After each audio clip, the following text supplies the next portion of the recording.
You know, it's Messi's not going to be there forever. And I think the football club have to take care of what they've got to take care of for the here and now and the future. So unfortunately, Joe, I think they have to part ways with Lionel Messi. So you would let Messi go, is that what you're saying? And prioritise cutting the debt? Right. Peter, you've been a manager, and I'm guessing in parts of your managerial career, you've been involved in the finances of a club as well. So what would you do? Cut the debt or keep Messi? Well, first of all, we're in a unique position, aren't we, because of this pandemic, and the amount of money has been lost commercially to the football clubs, i.e., for instance, Lionel Messi shares for people visiting the city. So you've got to take that into consideration. But I think we're good. Well, I'm hoping, pray to God, we come out of this. And then when the crowd's back, for instance, you will see then the commercial revenue that Lionel Messi brings in. His wages obviously are massive. But I don't know, but I bet you he brings in, being a Barcelona player, more than Barcelona paying wages. So if it was up to me, with that in mind, I'd keep the magician. So you would keep Messi even though the debt is over $1 billion. 1.2 billion, I think it officially is, isn't it? Yeah, of course it would. It's not all his fault. I mean, there's been some bad deals done in the transfer market, which obviously the board of directors or the president has agreed with.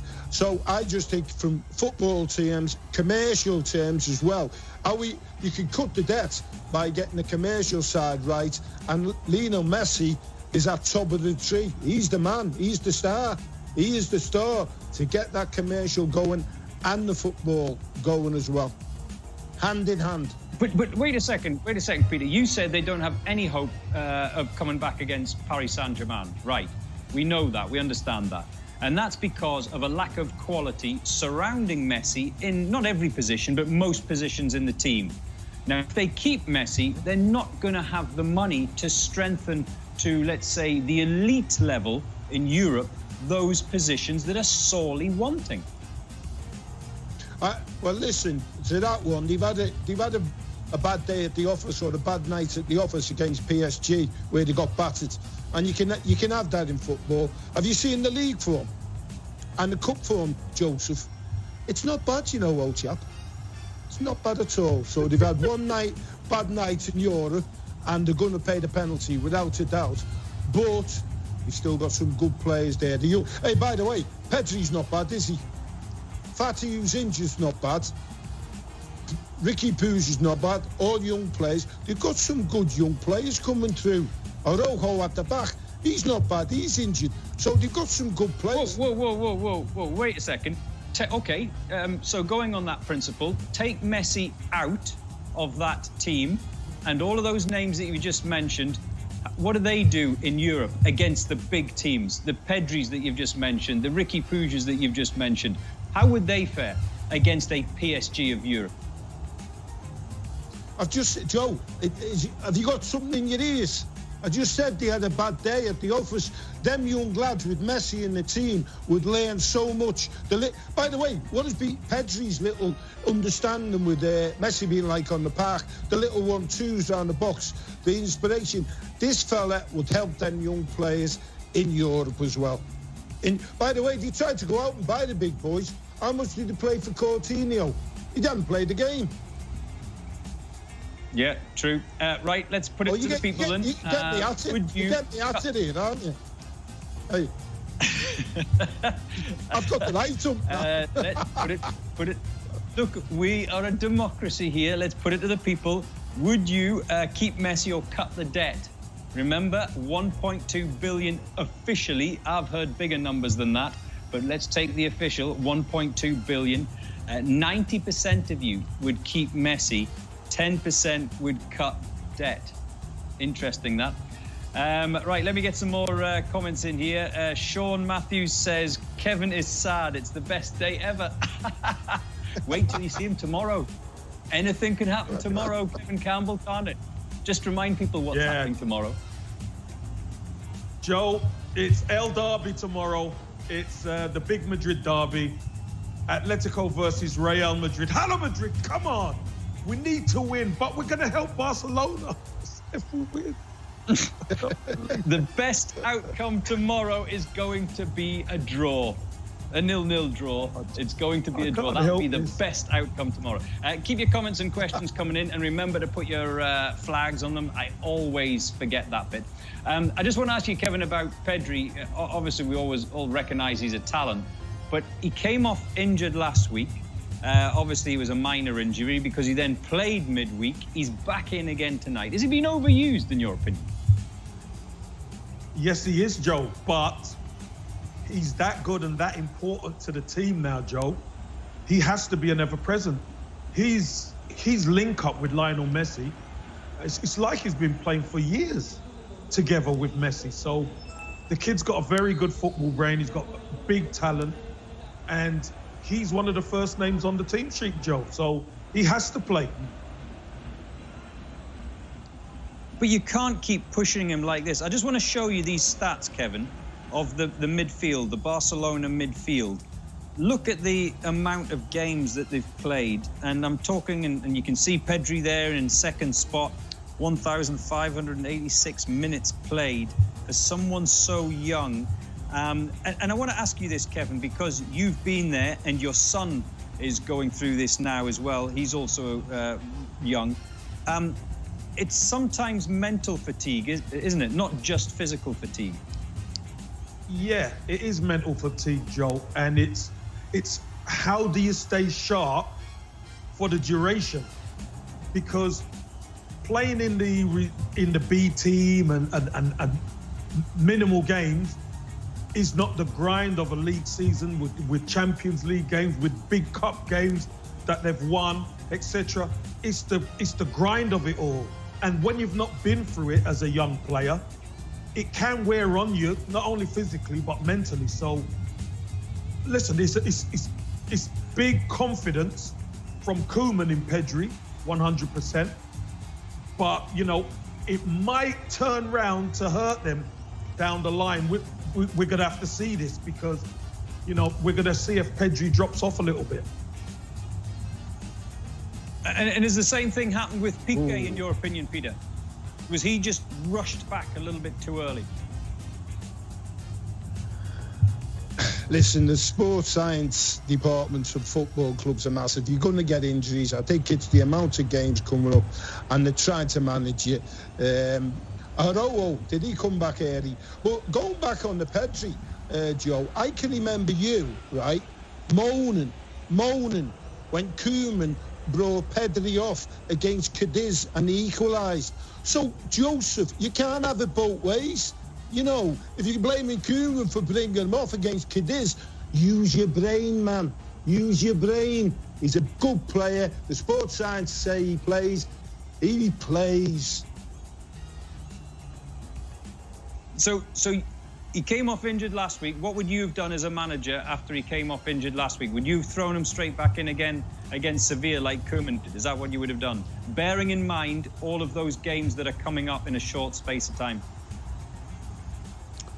Yes, I'd had a chat with the boy, the sports scientist, if he wanted to play. It's similar to when Lionel Messi always wants to play. Even from being a kid, he's always wanted to play. And you look at, well, let's look at Kevin's team, Real Madrid. How many have they got out injured?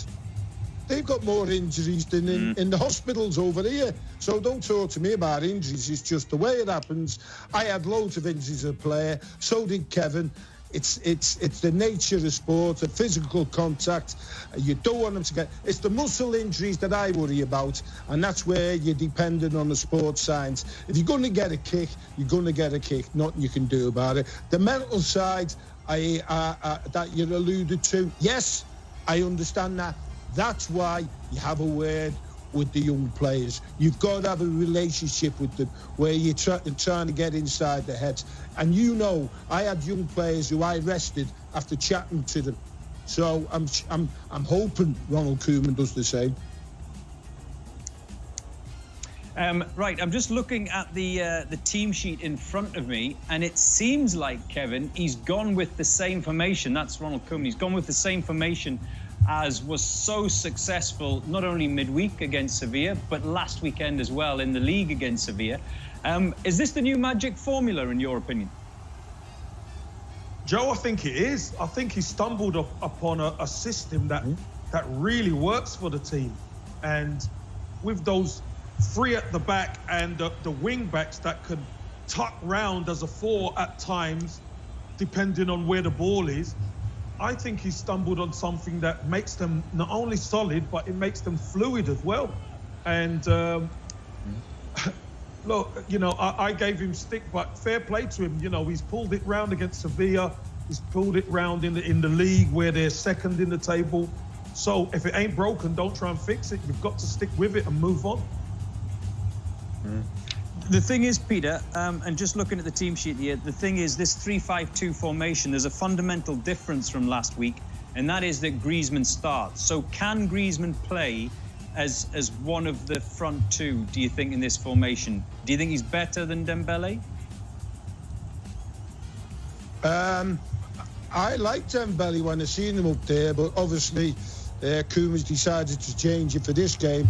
So, you know, that's a decision. Listen, we know Griezmann's a good player. It still isn't happening for them. But when you're going about the system, and Kevin was right, Alba and Des are so important to it. But you know what I like? You alluded to a 4-5-2. It's more a 3-1. A 4-5-2. Busquets play. Well, no, Busquets plays in front, doesn't he? It's a 3-1-4-2. That's the shape, and I think it sort of protects Busquets because he just protects that back three, and he's got the energy with the wing backs, and he gets it and gives it quick. So, like Kevin says about stumbling on this, I think it's a good system for them, and certainly worked over the last few games. Because what we didn't know this week, Kevin, was whether that system was just specifically for the threat of Sevilla. Whereas now it seems, when we're looking at the team sheet tonight, that he's actually going to use this going forward for all the games. Joe, one thing I will say is, after beating them in the league, and then you're going in the cup and you're thinking, you know, let's see how it goes. And I think the manner of how Barcelona got over the line in the cup game after extra time, I think the players feel comfortable in it, Joe. And sometimes the manager has to take it upon himself to say, do you know what? They look comfortable. We haven't conceded playing this way. And against Sevilla, who were fourth in the league, you know, that says something. So they've looked pretty solid. So why not go with it again, for sure? So I just want to ask you, Kev, who would you have in that that front pair? Obviously, Messi is one of them. Dembele or Griezmann? Joe, I like Dembele because he could stretch the pitch. But here's the thing. Sometimes when you play against teams who don't give you that space in behind, then you need more of a continuity player, somebody who could get hold of the ball, link with Messi, link with Pedri. And I think Griezmann is a better link player than Dembele, although Dembele is obviously much quicker and he hunts the space very well. Now, we're going to get some gup-shop with Manas Gira in just a second. It is the big game tonight in Pamplona. Osasuna taking on Barcelona right up in the north of Spain. And we are looking forward to this one when you consider everything that's going on this week. Not only the past week, but what's happening tomorrow as well. Right, here's Manas and his friends.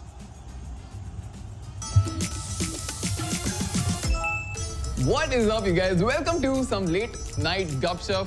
Now, one of the finest combos out there has to be that of football and food. And one city that does complete justice to that, football and food, has to be Kolkata. So what if Messi comes to Kolkata again? Which local delicacy would you like him to try? Let's ask FCB Kolkata. No one can beat our Kolkata biryani, one local dish that Messi must try. It is so light in taste and you can't ignore its aroma, its essence. Coming to Kolkata, then there is no other option. He has to eat this. The world's famous dish originated in Bengal, Rasgulla. So, I will offer you the two most special sweets of our area, Pandua and Nolenguri Sandesh. In Malai curry, this is Bengal's go-to dish, and being Mohun Bagan, I would definitely ask him to have it, as it is a prawn which is salted with creamy buttery coconut milk, and as we know, prawn is not a wholesome fish, so to Messi, an alien in form of a human. So I would like to offer this to Messi. It's called Demek Devil, eggs devil, just like Messi, which God for us and devil for the ones in different. Chum chum, which I am having here right now.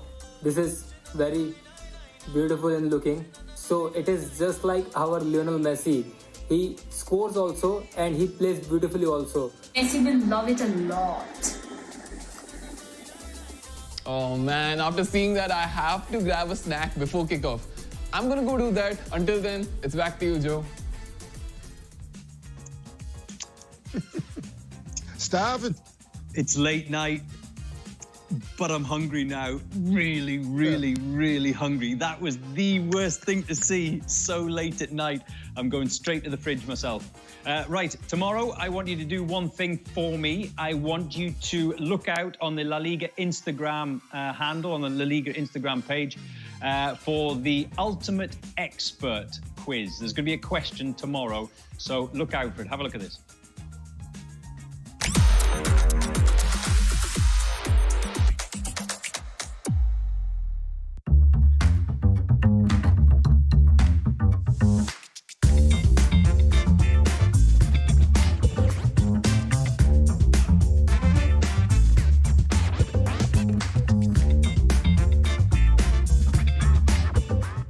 Welcome to La Liga's Ultimate Expert.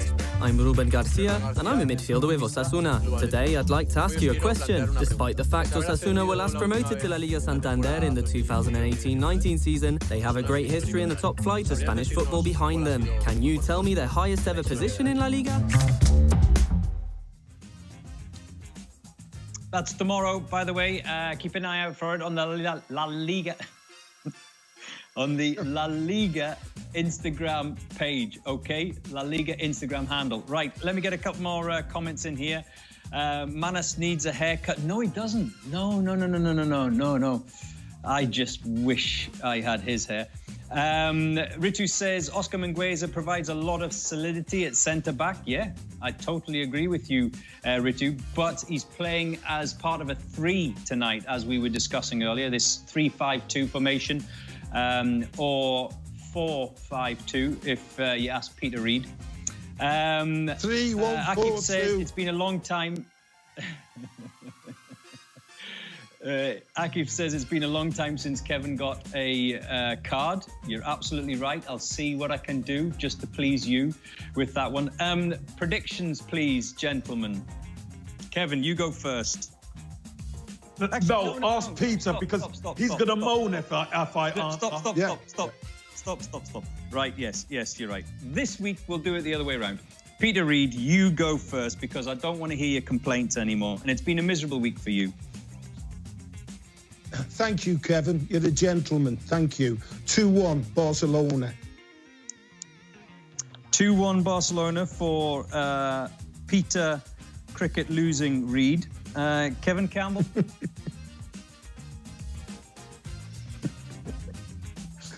No. 3-1 Barcelona. You were going to say 2-1, Kevin. Kevin, you points took it. Dropping Real Madrid. I knew you Campbell. were. Kevin, points dropping Real Madrid. Campbell says 3-1 to Barcelona, I'm guessing. That is, Kevin, yes? Yeah. Just wanted to clarify that. Thank you very much, gentlemen. Keep your comments and questions coming in. Let's head over to El Sadar now and join your commentary team for this game. It is, as it always is, Tim Lee, and alongside him tonight, Andy West.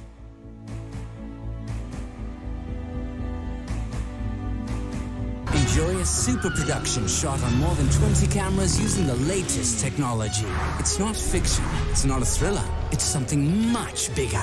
And after 90 seasons, the excitement is still intact in La Liga Santander and La Liga Smart Bank. It's not football, it's La Liga.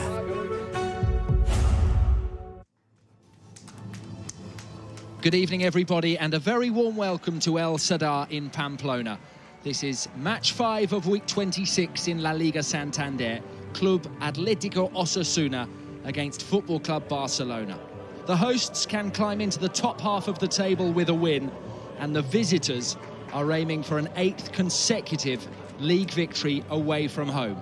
Alongside me this evening is Andy West. Andy, good evening to you. What a week it's been for Barcelona so far. Very good evening to you, Tim, and yes, absolutely it has. For me, it was the best performance of the season so far for Barca last week, the league win at Sevilla, and then, of course, the next game against Sevilla when they had that dramatic comeback to advance to the cup final. But you know what teams who want to win titles have to do is get up and come back and do it again, and it's another must-win for Barca. Well, they are up against Osasuna, who make 3 changes tonight. One at left-back, where Manu Sanchez comes in for Cruz. One in midfield, Moncayola replacing Oyer. And up front, Ruben Garcia is in ahead of top goalscorer Ante Budimir. Well, as you saw, Barcelona were wearing home shirts as they came to the pitch. They were commemorating International Women's Day, which is on Monday, the 8th of March. And as you can see, it is a purple armband for Roberto Torres that is also in honour of International Women's Day. Yeah, and that's nice to see these two clubs marking that. It's an increasingly notable day that I think football is an inclusive sport, and we should honour that with Monday's International Women's Day. 2 changes for Ronald Koeman. Gerard Piqué is, of course, injured, so Samuel Umtiti starts for the visitors. And in attack, Antoine Griezmann comes into the side with Ousmane Dembélé dropping to the bench. But it does look like the Catalans will stick with the formation that has brought them those recent victories against Sevilla. And not surprising at all, because they played so well, particularly last week. And it'd be really fascinating between now and the end of the season to see if that's going to become the stock formation for Ronald Koeman. Obviously, as a coach, you want tactical versatility and the ability to be able to play in a number of different ways, but you do need to have a stock formation, a template that will be the basis of your play for 80% of the time. And the way Barca played with such solidity, such balance last weekend at Sevilla really made you think this could be the way forward for them. Well, the first touch of the night seems as if it will be taken by Leo Messi, who tonight is once again on the verge of setting a record. He has 19 goals in La Liga this season. One tonight would bring up 20 for the 13th consecutive campaign. It has been an extraordinary week for Barcelona.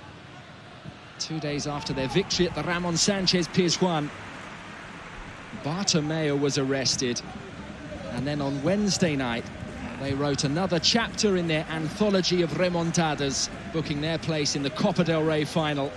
The celebratory scenes at full-time spoke for themselves, and now here we are on the eve of their 41st presidential election, and the Barcelona first team has one clear objective: 3 points at El Sadar to move within 2 of the league leaders. Every week is a momentous week. When you're Barcelona or Real Madrid or a club of that stature, every week brings pressure, brings new challenges. But yeah, the context of this game is not just the 3 points at stake by beating Osasuna, but the presidential elections tomorrow, the chance to move 2 points off top spot, Champions League coming up as well. So there's a lot of background context to this game as well. Barca on the front foot here. Mingueza finding Dest.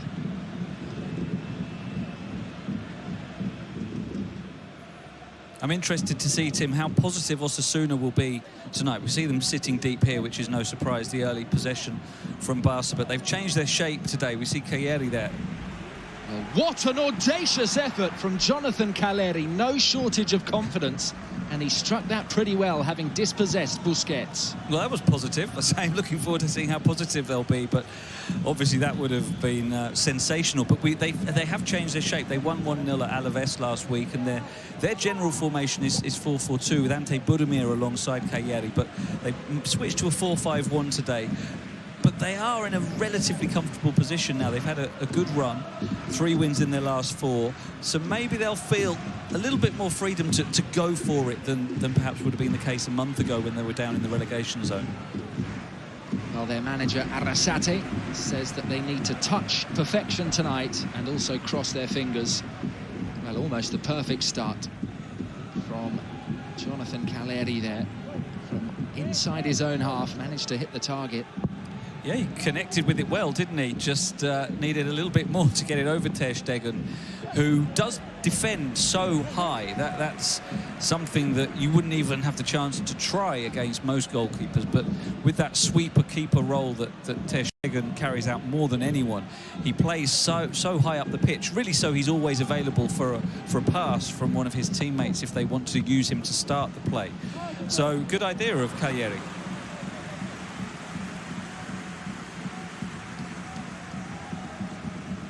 Beautiful stadium now, El Sadar, isn't it? It's been redeveloped over the last year, and the club's in the upwards direction, and he deserves a lot of credit. Yagoba Arrasate took over 3 years ago, took them back up to the top division, and is establishing them there now as well. It's been really good to see. They're such a likeable club, Osasuna, and the way they're developing on and off the pitch is really good. A club enjoying their centenary year, and a club that took 4 points off Barcelona last season. It was a draw here in Pamplona, and of course Arrasate's side victorious at Camp Nou in week 37. Messi looking for Alba, cleared by Torres.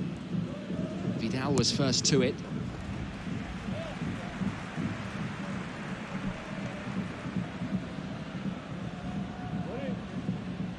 Ronald Koeman was extremely proud of the atmosphere among his players after that win on Wednesday, and commented on how every player, even those that didn't participate, were celebrating it joyously. It is probably the best moment of his tenure so far. Dest with the steal.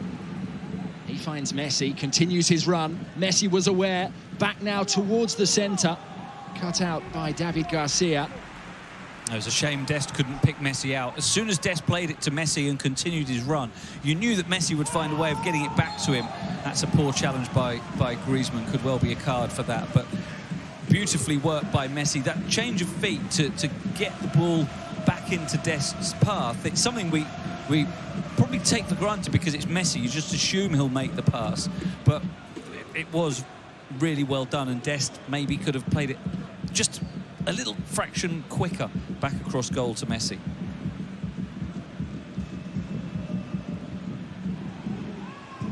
Well, Antoine Griezmann back in the starting 11 tonight, just mistiming that challenge. Torres seems fine to continue as Herrera sends one long. Attacked by Lenglet, who endured some nervy moments late on in the cup match on Wednesday. There is Chimi Avila on the sidelines. He's missed so much of the campaign. What a player he is as well, and missed so much of last campaign. Really tough to see such an enjoyable player score so many spectacular goals, suffers 2 serious knee injuries. I think he's back in training now, isn't he, Tim? And hopefully it won't be too long before we see him. Well, a player in January last year who was being linked with some of the biggest clubs in Spain. With Barca, in fact, yeah. Could have got the move to Barca instead of Martin Braithwaite. So history intervened, didn't it, with the injury that Chimi suffered. 2 ruptured cruciate ligaments, 1 in each knee, but the Argentine is battling back with his wonderful charisma and fighting spirit. He's been a big loss for Osasuna, who have had some troubles this season. As you mentioned, Andy, the form has been better recently. They have to defend here. Deep cross from Dest, a little too deep. But that's the second attack that we've seen where Dest has been the furthest player forward. coming forward down that right. So that wing-back role allows the fullbacks to get forward more because they've got that extra central defender covering behind him. So it suits Dest really well, and obviously it suits Jordi Alba really well. But what you probably don't want to see if you're the coach is both of those wing-backs going forward at the same time. One of them generally you would expect to stay a little further back.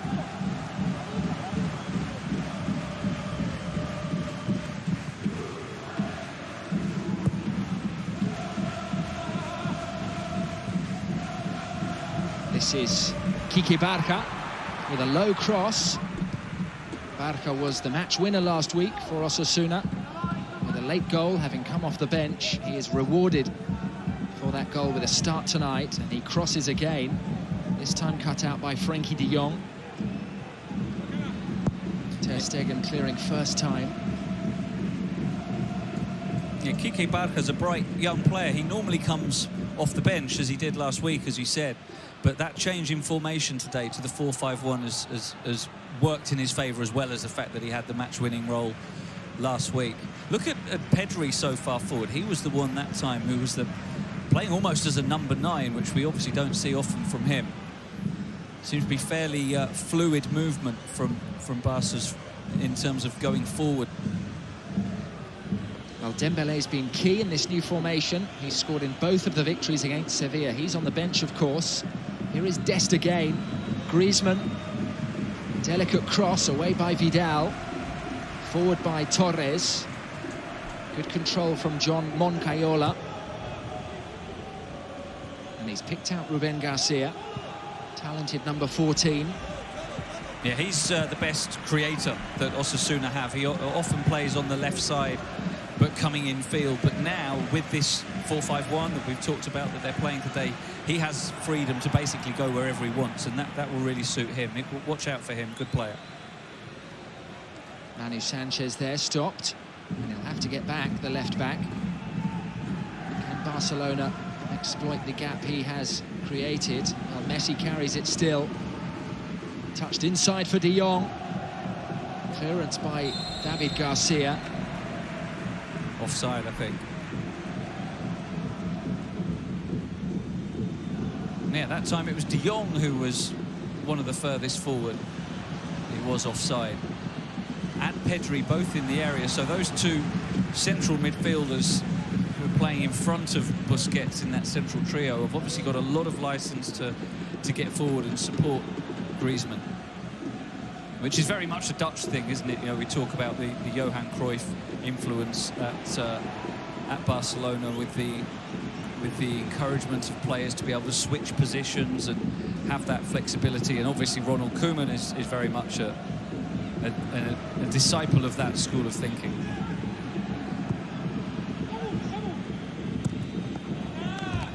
Away by Samuel Umtiti.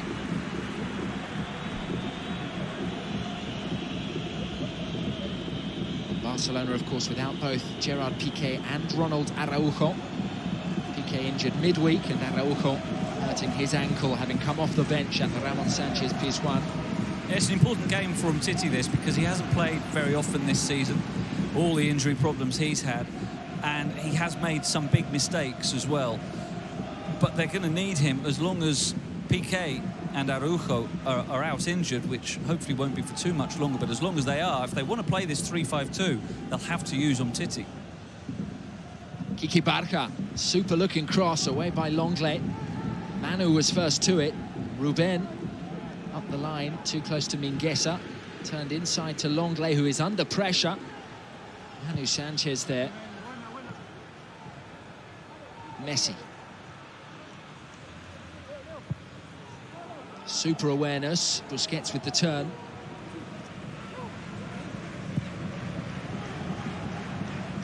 Again, Pedri and de Jong both so high up the field when that counter-attack came.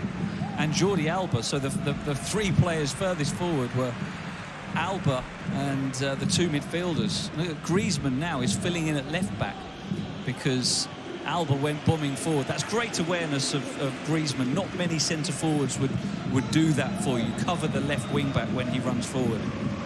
Play continues, an advantage given. It hasn't turned out to be advantageous at all because Barcelona have it now. Forward by Messi, back from Pedri. Griezmann makes the run. Messi tries to find him. Antoine Griezmann, time to look up. Messi burst forward through the centre. Now Frenkie de Jong.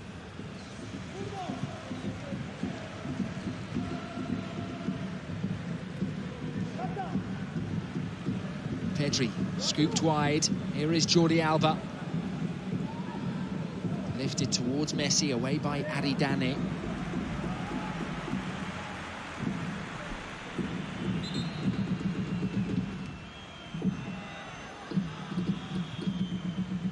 A very late challenge from Busquets. Yeah, Busquets is lucky not to get a yellow for that, and Osasuna were unlucky not to get the foul. The referee, you could see what he was trying to do, play the advantage, but there wasn't really much of an advantage for Osasuna in that. I'm sure they'd have preferred to have the free kick. Good anticipation from Ruben. Here is Caleri.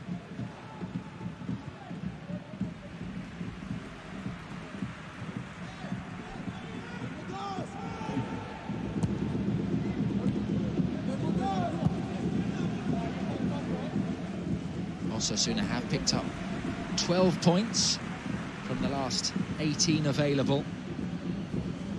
An upturn in form. They were in December at the foot of the table. Here they come. Kike Barca has gone for goal and forced Ter Stegen into a very good save. Very good save, and he's got the ability. I mentioned his talent, the left winger really he is, but coming inside there, Caleri did very well, showing his strength, and then Kike is very left-footed, so he's always going to turn that way. But really good save from Ter Stegen. He's got such strong wrists. That was really good save. And not just that he got there, but that he, as I say, had that strong wrist to get in firm enough contact to push it away. So the first corner of the night to be taken by Ruben Garcia. And a super corner it was, and it is another goal-scoring chance for the hosts. And it would have been a better scoring chance if Caleri had... He wasn't to know, but if he'd left it for Aridane, who was coming in behind him, it would have quite possibly been 1-0, because Aridane is really good in the air, and he was running full speed, attacking the ball. It would have been a nice height. Look at him coming in, the 23. If Caleri had got out of the way, it's probably 1-0 now. And of course, you can't criticise Caleri for that. He wasn't to know that Aridane was running onto it, and if you're the centre forward 6 yards out and the ball's on your head, of course you're going to go for goal. But Aridane from set pieces really is a threat. Well, it's a bright start from Arasate's team. Ter Stegen forced into action, and then a very good corner. Good game so far. It's been bright at both ends. Both teams are clearly coming out with attacking intent, and neither of them are sitting back. And it's good positive stuff, good entertainment so far.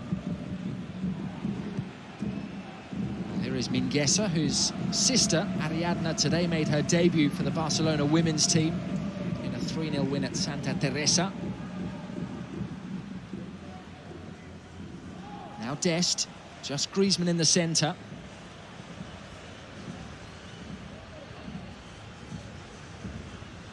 Pedri with the movement. Messi holding on to the ball, biding his time. Mingueza up the line. He's won it back there from Manu, and now Messi pulled the trigger. It came off Aridane. It is Barca's first corner of the night. Great ball from Mingueza, and what he had to do there was play it at pace, because there was a route through the Osasuna defence to find Messi, but only if he played it quickly. And of course, with Messi, you can trust that however fast you ping the ball in at his feet, he's going to control it. Well, Messi finds Alba, who returns it to the Barca captain. First time by Frenkie de Jong, rather inaccurate from the Dutchman.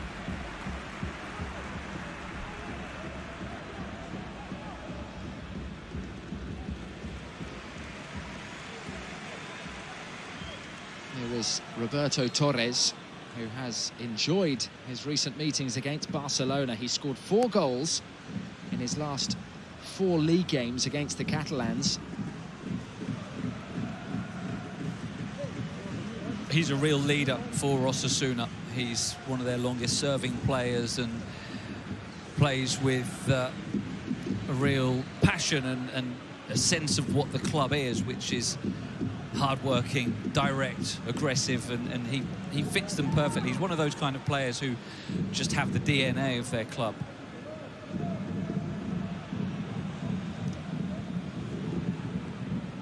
Well, more than 300 appearances for Osasuna. He is a one-club man, Roberto Torres.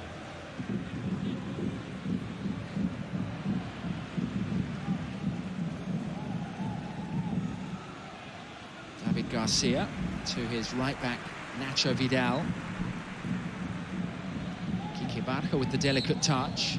Yeah, it was a nice layoff by Kike Barca, and interesting to see that he now is in the middle. We thought it would be he holding the left wing position with Ruben Garcia being the man free and behind Cagliari, but it's the other way round at the moment, so that's something that maybe Arrasate is going to switch during the game.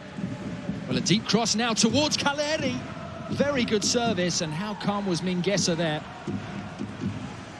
Very calm, yes, and fortunately for Barca, no one with Osasuna, because they don't have another centre-forward as such. No one had made the run, had the instinct to make that run with Cagliari. If Budimir, who is an out-and-out forward, had been playing as well, he may have, well, run alongside Cagliari to try and get on the knockdown. But it was easy for Mingueza in the end. Mingueza finding Dest, who has a look into the centre. The cross is delivered first time after the deflection. A simple catch for Herrera. Swift distribution. Here is Moncayola.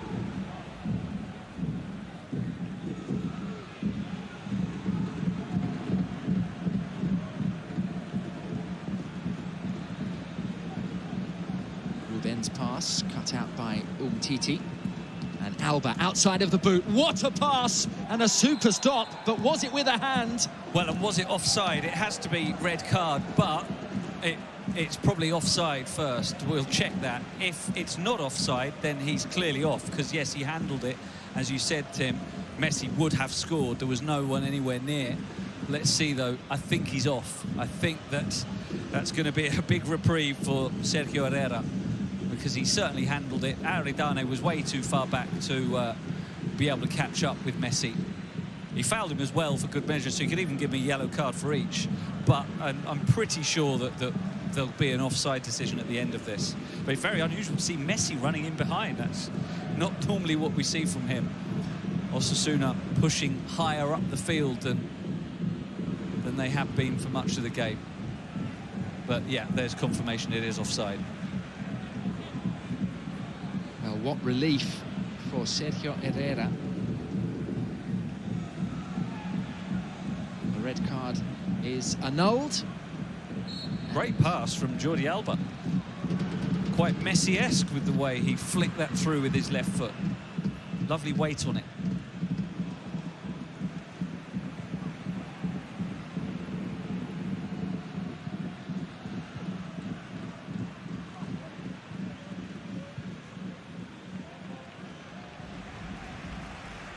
Well, it's one of Barcelona's best attacks in the opening 20 minutes.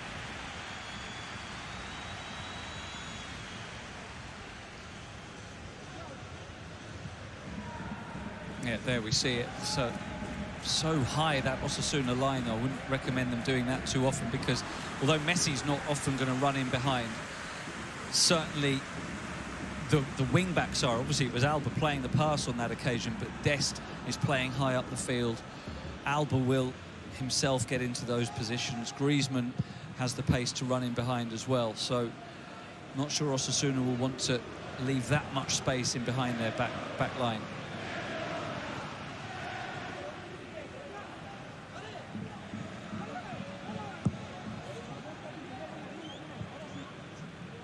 Well, it's a high back line that perhaps Ousmane Dembélé would fancy a run at if he was on the pitch. I was just thinking that. They certainly don't want to do that if he comes on in the second half. How good it is to see Ousmane Dembélé finally fulfilling all the potential that we've always known he's had. He's just been so badly held back by all those injuries. Great that he's stayed fit, and I think if he, as long as he stays fit, he will continue to be a very important player for Barca. Umtiti and Alba just about get the ball clear now. Pedri scampering forward. Ball left by the referee. Pedri was closed down so quickly.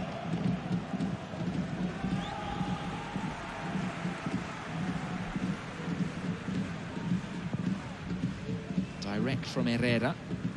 Straight forward for Longley. Now David Garcia. Here is Manu Sanchez, who is on loan from Atletico Madrid. So he could help do his parent club a favour tonight by getting a result. Here he is, just 20 years of age, clipping it forward. Could well be offside. Quique Barca has a look up, delivers to Torres. Deft touch, was heading towards goal, and it's turned off for a corner. Yeah, it was Barca who were caught high up the field here. I wondered if it would be off, but no, you can see the position of Jordi Alba there is a couple of yards back from everyone else, so he was playing them on. And a good ball from Quique Barca, who you would normally expect to see more in that position than centrally, where he has been so far. But again, Osasuna, very dangerous set pieces. Watch out for Aridane. Well, they fired one warning shot already.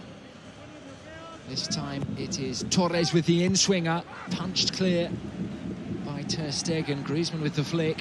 What a punch. Chase it himself, huge distance. He's got about 40 yards on that punch. Well, he said he has strong wrist. He Yeah. showed it again there. Strong fist as well.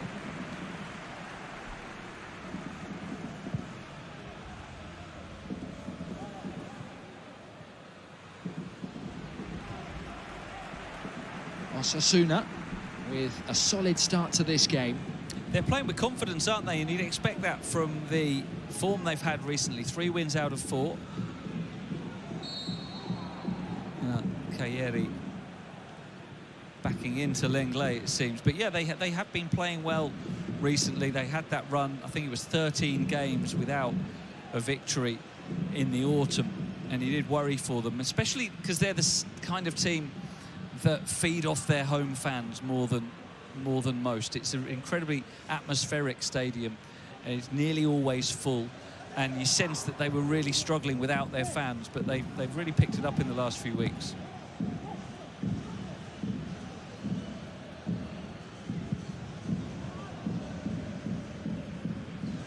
Messi. Returned to him by Griezmann. Torres managed to make the block.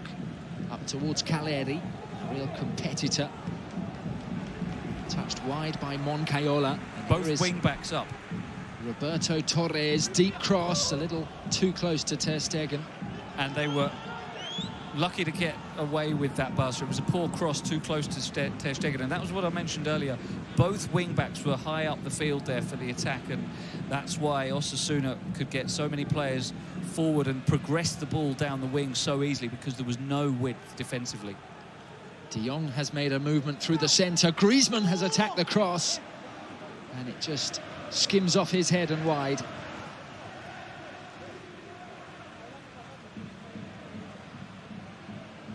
Important game for Griezmann. He's been relegated to second choice, it seems now, with this formation, with Dembélé, the way he played in the 2 games against Sevilla, scoring in both of those. You'd feel that if there was a strongest 11 put out by Koeman now, it would not include Antoine Griezmann. And Braithwaite, of course, getting the winner as well in the Cup against Sevilla, showing that he's still around. A reminder that Dembélé isn't the only challenge to Griezmann's position. That's going to be a card from City. But it was a poor ball. It was Lenglet's fault, that challenge, because he played the ball too far ahead of Umtiti, and he didn't really have much choice but to slide in like that.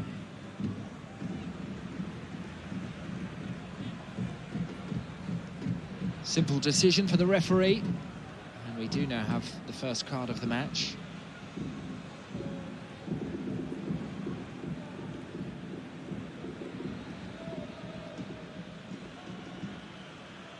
Gotta love the look of innocence from Umtiti. What, you're booking me for that? Sliding in with both feet, stud showing. How dare you?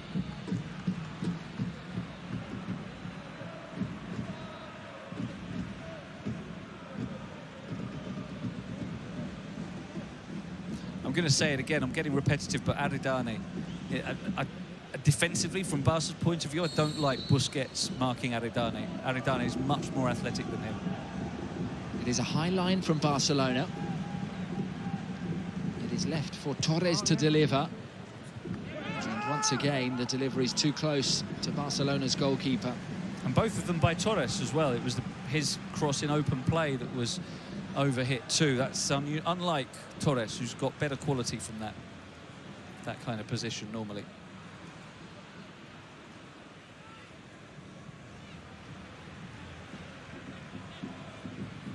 Well, after such euphoria on Wednesday night, a fairly subdued opening 27 minutes for Barcelona. They know that at least one of Atletico and Real Madrid will drop points tomorrow. They are trying not to drop any tonight at El Sadar. That was the point made by Ronald Koeman, and I thought it was interesting that he made it. I mean, it's an obvious thing to say. Of course, one of Atletico or Real Madrid, or both of them, if it's a draw, will drop points. But normally managers say, we're not worried about the other teams, we'll just focus on our own game, that kind of thing. But Koeman acknowledged it. Pedri, good run forward. Cut back by Alba. Here is Messi. Busquets did very well to win possession back, then find Mingueza. Dest up against Manu Sanchez. Busquets just providing the angle, then providing the pass. Messi with the spin, taking on his compatriot. Couldn't get beyond Kike Barja, but again Busquets wins it back for Barcelona. This time Pedri with the spin and the weight of pass. The teenager has it back and he tries to unlock the defence. And it was a good ball in towards Griezmann.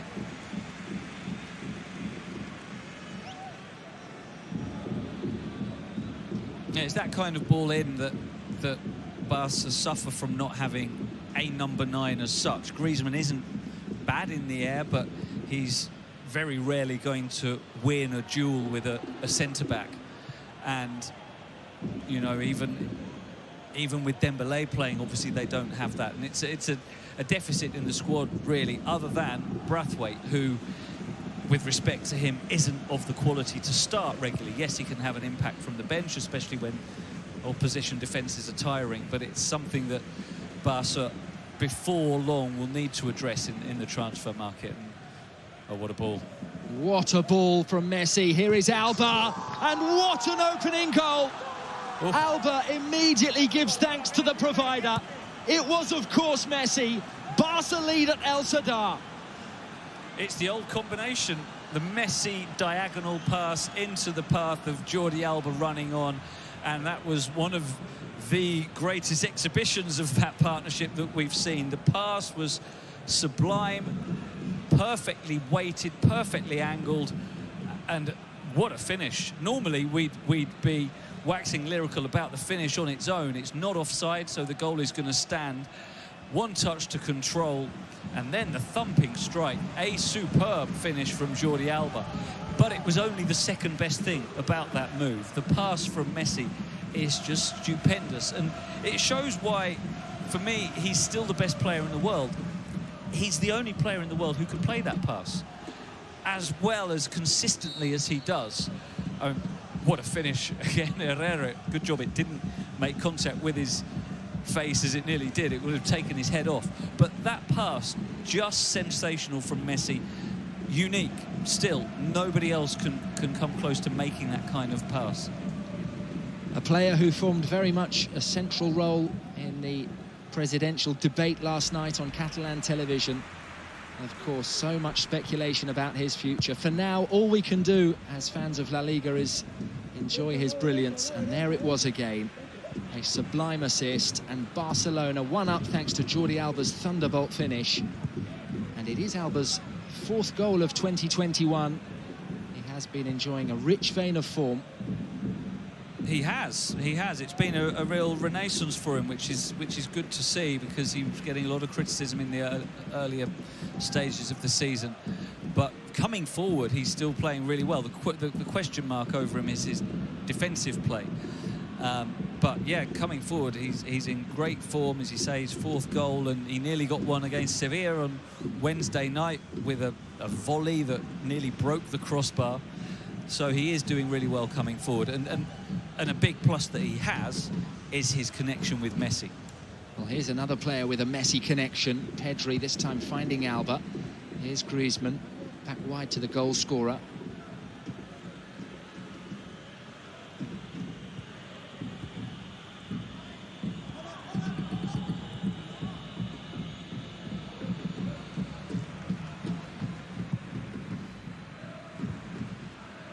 Well, in time, if it stays this way, that goal is just what Barca needed.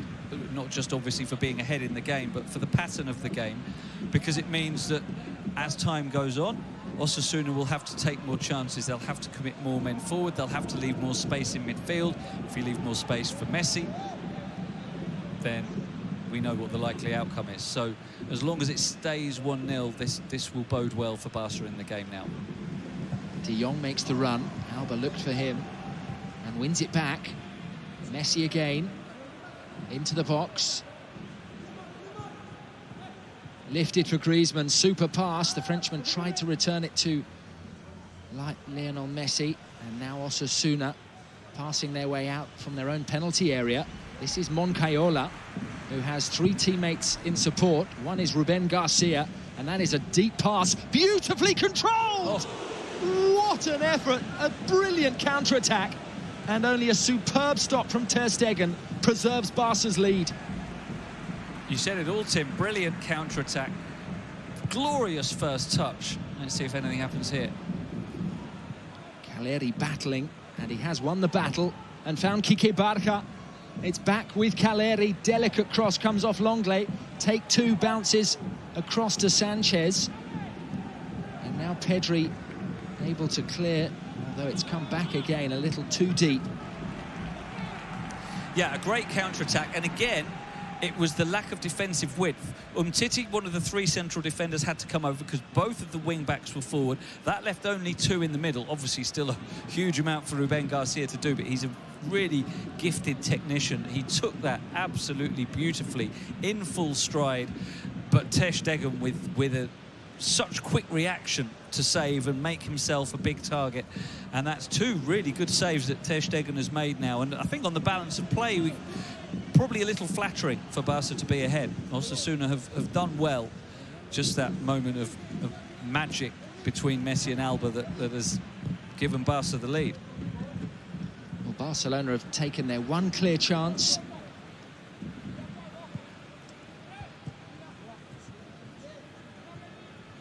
There was an interesting moment in Barca's previous attack before it broke down and Osasuna broke, where Messi had it on the left, and Griezmann, who is the centre forward in this setup, instead of being attacking across, wanting a ball to come in for him to go out with his head, he pulled back short to the edge of the box, looking to play a 1-2 with Messi. That's what I was saying about the lack of natural centre forward in the squad. We see here that crossfield ball. What a touch that is. But a good save. I don't think we could have asked much more from Ruben Garcia. Very similar to the position that Alba scored from. Alba got a bit more height, and maybe that would have left Ter Stegen with a lot more to do if he put it around head height instead of waist height. But still, good keeping. Very good keeping from a player who was absolutely pivotal on Wednesday night, saving a penalty from Ocampos. And he has now kept 3 consecutive clean sheets, Ter Stegen.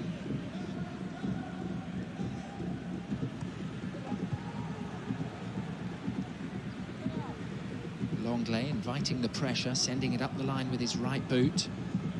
Comes back from Garcia, only as far as Busquets. Longley can try again, this time to Umtiti.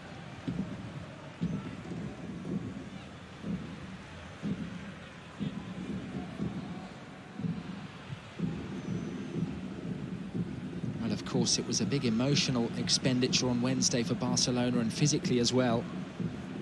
And Ronald Koeman's side have played extra time in 5 of their last 15 matches. It's crazy, and there's the emotional toll as well, as you said. It's physically demanding, it's mentally demanding, and because of the financial situation that the club's in and the injuries that they've got, Koeman doesn't even really have the luxury of rotating.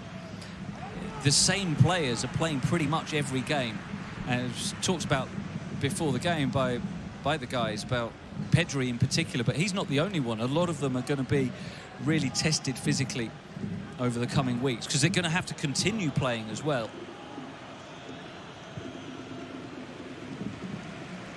Well, they have 2 players on 4 yellow cards, Barcelona, and they are Frenkie de Jong and Messi. So at some point, presumably, there will be a 1-game suspension for those players. We shall see. And if I'm maybe risk being a little too cynical, if Barca move into a big lead in this game, I wouldn't be at all surprised to see de Jong and or Messi getting an accidental, deliberate yellow card, because the next game for Barca is at home against Huesca, who are bottom of the league. So if there's one game you want to miss through suspension, it would be that one. And I think we can be sure that Messi and de Jong will be aware of that. So if they get 2-3 up late on, that's something to not be amazed by if it happens.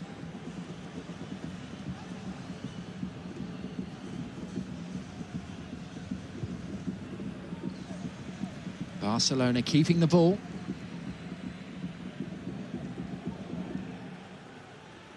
Messi playing at right back, new position for him. And playing there very well.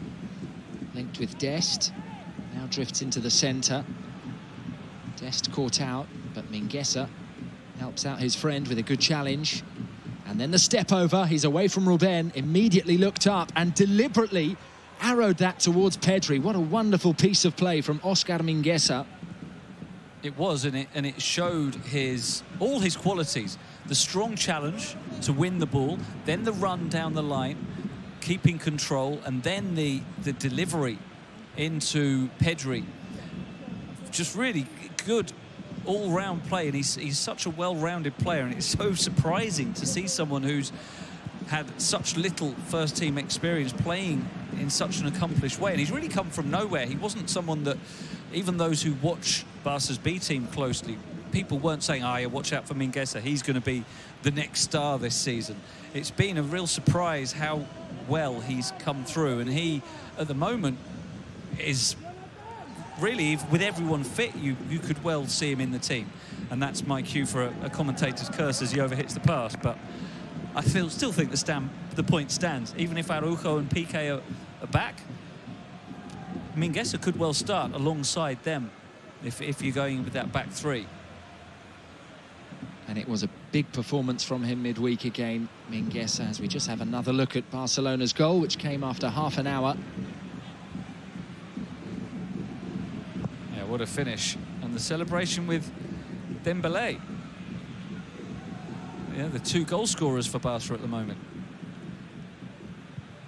And it's nice to see that kind of interaction between Jordi Alba, one of the older players in the squad, Spanish, of course, local, Catalan, and someone who could be an outsider and maybe at times has been an outsider in the dressing room. And there's been reports over the last couple of years that it was a divided dressing room. There were cliques. It wasn't a case of everyone being together. But you mentioned earlier, Tim, how everyone celebrated together that win over Sevilla in midweek, and how it really is, we're seeing a development of a team spirit among Barca as well. And that little gesture there, Alba and Dembélé celebrating together, underlines that. And I think we have to give Koeman credit for that, because he's been the manager in a very difficult time where they've had injuries, they've had bad results, they've had so many changes, they've had such turmoil off the pitch, and he's managed to still forge that team spirit that you need to be successful, which had been absent for the last couple of years at Barcelona. So credit to Koeman for that and many other things.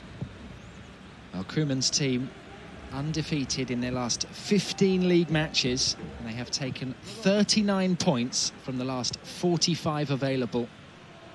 That's title-winning form. No way, no other way about it.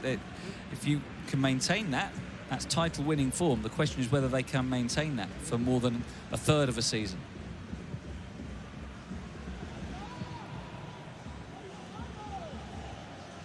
Messi skips round Moncayola, drills one goalwards. It came off Aridane. Pedri tried to win it back, and effectively he did.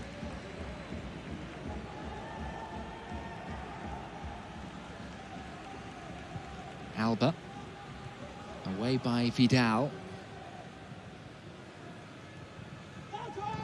Alba made the block, seems to have hurt himself as Umtiti wrestles there with Caleri. That's a good foul by Umtiti, because he knew that Alba was down and Osasuna weren't going to stop the play, so they would have been attacking against 10, and Umtiti has basically helped out Jordi Alba, let him get back on his feet. See again this pass. What vision to see the timing of the run. It's not just seeing that Alba was making the run, but seeing exactly the moment to release the pass so that he was able to get beyond the defensive line without going so far that he was offside. So firstly the vision, and then obviously the technical ability to actually execute the pass. Here goes Dest. Support from De Jong, square pass to Messi. Messi driving forward and going for the bottom corner. It did take a deflection. A corner has been awarded. Barcelona's second of the match.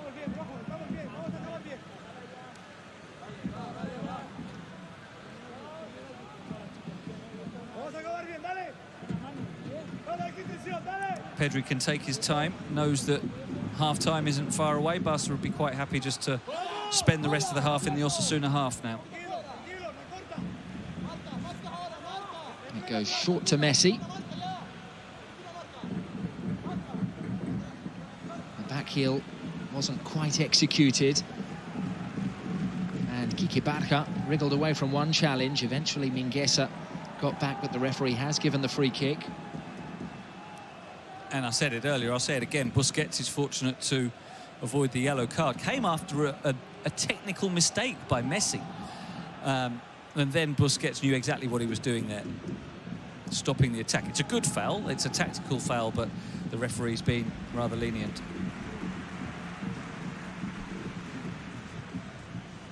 Aridane's pass.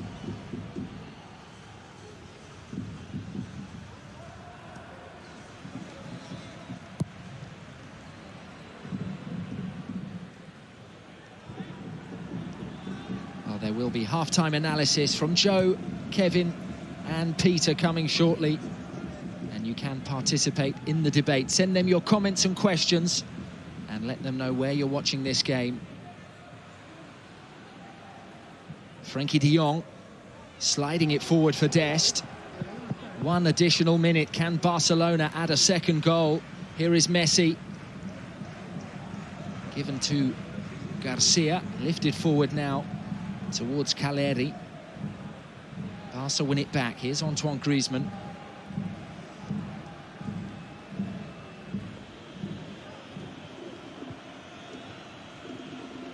Messi, 38 passes completed out of 41, and of course so many of the passes he attempts are ambitious ones, they are bold ones. And one of those passes was the key moment of the match, unlocking the Osasuna defence. Still was a lot for Alba to do that he did brilliantly, but Messi making the difference. And, you know, if it stays like this, 2 points off top spot, and the form they're in La Liga, it's looking good for Barca. Well, an interesting half of football at El Sadar with a few moments of real quality. Jonathan Caleri almost caught out Ter Stegen from his own half. Ruben Garcia with an exquisite touch also came close to scoring for the hosts, but the only team that has scored is Barcelona, and it was that man, Jordi Alba. A ferocious finish after an absolutely beautiful pass from Leo Messi. The half-time score is Osasuna 0, Barcelona 1.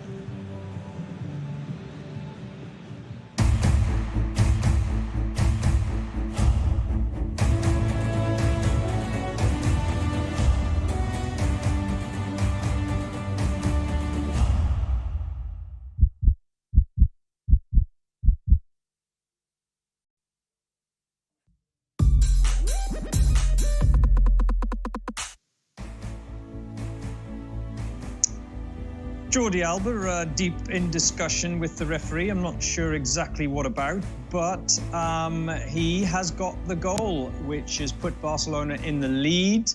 And it's all looking good, as we heard Andy West say. And Ibrahim has got the first comment of this half-time. Ibrahim says, really enjoying this commentator with Tim. That commentator is, or co-commentator is, Andy West.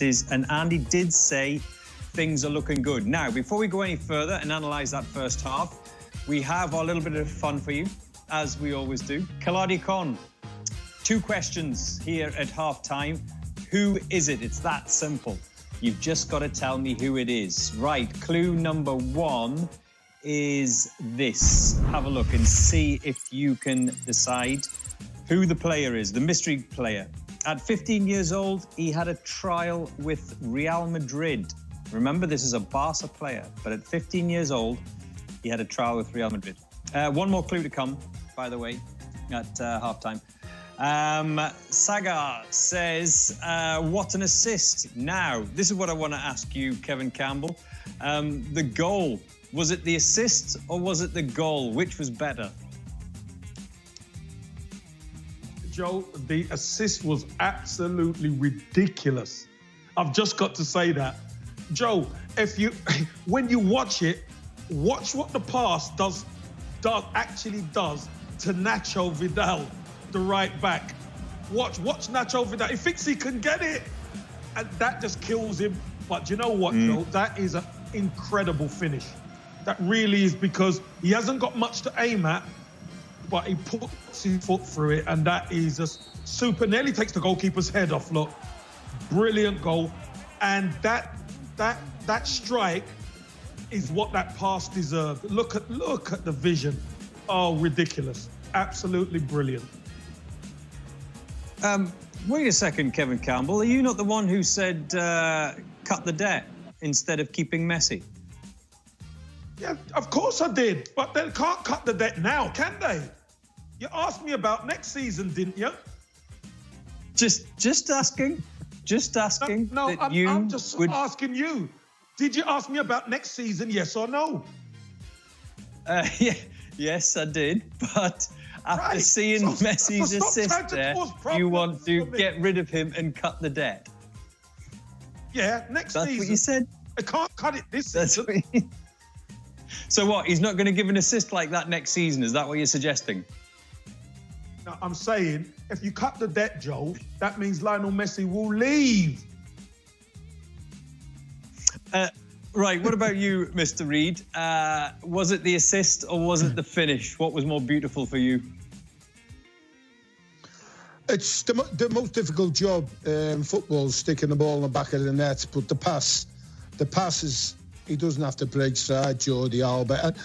And all credit to Koeman, he's going for it. You know, he's got his wing backs high, and it might cause the problems at the back. But what a strike that is! I mean, Herrera, he's got no chance. But the ball is sublime, absolutely. And this strike, it pace him. I mean, whatever you say keepers shouldn't get done on an air post, but Herrera's got no chance with that one. That is just a magnificent strike with pace and power. It reminded me of Kevin Campbell many years ago. True. Right, let's find out what you thought. Was it the assist or was it the goal? Which was better for you? 19% of you saying Alba's finish, 81% going with Messi's pass, which I can understand after we watched the replays there. Now, I just wanted to ask you, Peter, early in that game, and was this something that we should credit Osasuna with? Because we saw Barcelona giving the ball away quite a lot in that first half. Was that just the pressure, or were they just being sloppy, Barcelona? I think it's a bit of both. Obviously, extra time in the Copa del Rey, but Osasuna have pressed really well, high up the pitch, no time to get a touch on it, and look, that shows you every man going after the ball. If one man goes, they all go. So I think Osasuna have done well. A couple of occasions, and men getting back in good positions. And it's difficult when people are closing you down. But what you've got to say, credit to Osasuna, sloppy a couple of times. I mean, Messi gave it away twice on the trot. Well, that's one of them there. You don't have to say that, Messi giving the ball away, but credit to Osasuna. Great high press, and they're going as a team, which is very, very difficult. Your passing has got to be spot on to beat a press. Do you think Osasuna deserved anything in that first half, Kevin? Do you think they maybe should or could have had a goal? Well, Joe, they had a great opportunity, but the problem was it needed a finish like Jordi Alba, because ter Stegen's been brilliant in goal. His handling, his saves have been first class, but, you know, it's the finishing that isn't quite there. And, you know, some great approach play, but, you know, ter Stegen has been outstanding. I mean, this is a real top save. That's going in, that's arrowing into the top corner. And that is a really, really good save. Strong hand, really good save. He was always caught out, though, wasn't he, at the beginning with that Caleri? What was an audacious attempt by Caleri. Yes. Well, he's tried to lob him, Joe, yes. But he got back in time. And this was a good save. But the finish, Joe, is really straight at him. So you expect ter Stegen to save that one. Yeah, Peter, I don't know if you've heard this. Here we go. Here's Caleri's attempt. Caleri, yeah. We've heard this saying, haven't we? Yeah. Excuse me, we've heard this saying, Peter, haven't we? Goalkeepers should be chained to the post. Do you agree with that? Only if it's John Burridge. Listen, they've had a couple of really good chances, and the ter Stegen's save off Ruben Garcia was absolutely outstanding. Who are you talking about? Ter Stegen's save off Ruben Garcia was fantastic. Fantastic save. And, I mean, I understand for getting La Liga wrong. Kevin was right with the pace and power. I'll have to get my teeth in. Pace and power, but it was a good save. Let me get a couple of questions in here. Upendra says Barcelona are playing good. Yep, you're absolutely right, Upendra. But I don't understand why, except for Messi, no one's attempting to shoot. You can answer this one, Kevin. They love this build-up play, and, well, sometimes they're accused of trying to walk it into the net. Yeah, but you know what, Joe? They're really good at it. That's the great thing. I just think because Lionel Messi is on the ball so much and everything kind of runs through him, sometimes the defense backs off a little bit, if you could think about that. And Messi has an opportunity to get it out of his feet and have a shot, whereas a lot of the other players don't have that luxury to just be left alone to get a strike in at goal. So I think because everything runs through the Magic Man takes the shots. Right. Let's get a little bit contentious here. Conspiracy theorist that Kevin Campbell is. We heard Andy West talking in that first half, didn't we, about De Jong and Messi being on 4 yellows, which means one more, and they get suspended for next week's game against Huesca, which should be an easy game for them. It will be an easy game for them. So, will they get a yellow intentionally, Kevin Campbell? Joe, I'm sure there will be a couple of yellows in the second half. Whether it's intentional or not, Joe, I think it would be smart to free them against Huesca. But will the team function without the Magic Man? That's what I don't want the Magic Man to get booked. No, I don't want him to get booked. But I think there will be a couple of bookings in the second half for Barcelona. Can I ask you, Peter, as a manager, would you have a discussion with the players, or just even a word with the players at halftime, or maybe before this game? Have you ever been in a situation like that? as a manager and a coach, you give players every awareness about situations like that. And that's a political answer. Stop it. That's a political answer. Would you tell Messi and De Jong to pick up a fifth yellow? No. I'm me as a coach. Did I say that to players? I made players aware. It's up to them if they want to do it, Joe. I don't go out and play it for them. I just give them the information. You're avoiding the question. You are such a politician. Have you ever thought about going into politics? You're such a politician, you are, Peter Reid. What? Listen. I want me players for the big games. I think that answers your question.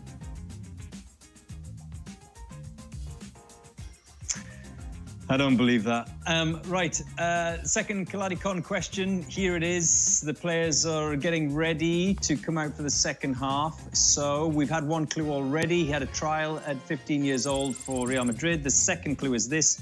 He wore blue boots in his La Liga debut. Who is it?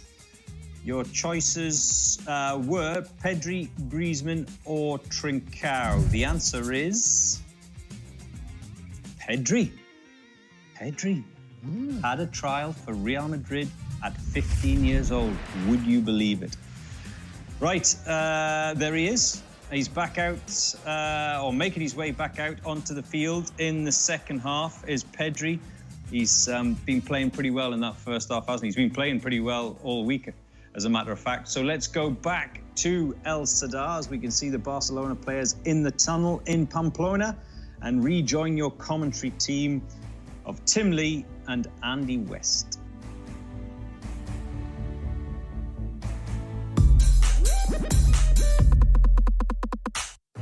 Live a season without a script, improvised by protagonists who rehearse non-stop. It's not fiction, it's not a thriller, it's something much bigger. And after 90 seasons, the excitement is still intact in La Liga Santander and La Liga Smart Bank. It's not football, it's La Liga.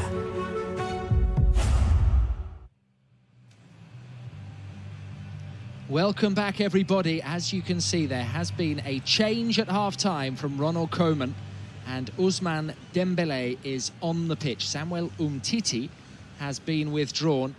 I'm alongside Andy West. Andy, what does that mean in terms of shape and tactics for Barcelona? Well, we can immediately see there lining up. It's going to be a back four now, a 4-3-3, we assume, with Griezmann left wing, Dembélé moving on to the right, Messi in the false nine role. Be interesting to know why, whether there's an injury to Umtiti or maybe he wants a bit more defensive width and therefore Dest and Alba are going to drop back a few yards. Interesting. I just hope it's not another injury for Umtiti because he's had so many of those that we really don't want him to get another one. And as you pointed out, first half, Andy, Barcelona need him presently. Araujo and Piqué both out injured.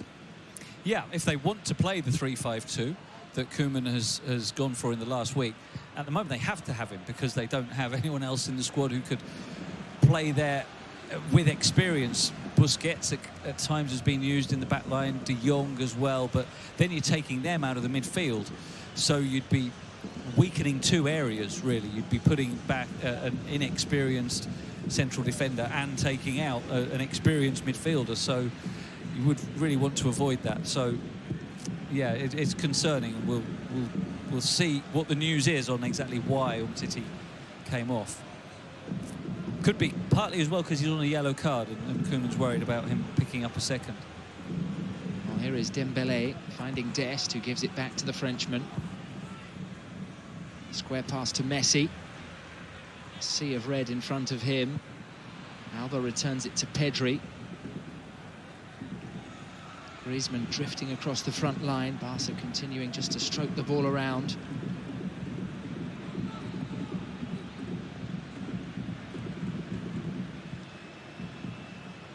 Barcelona didn't create too many chances before half-time. Of course, they took their one clear chance very emphatically.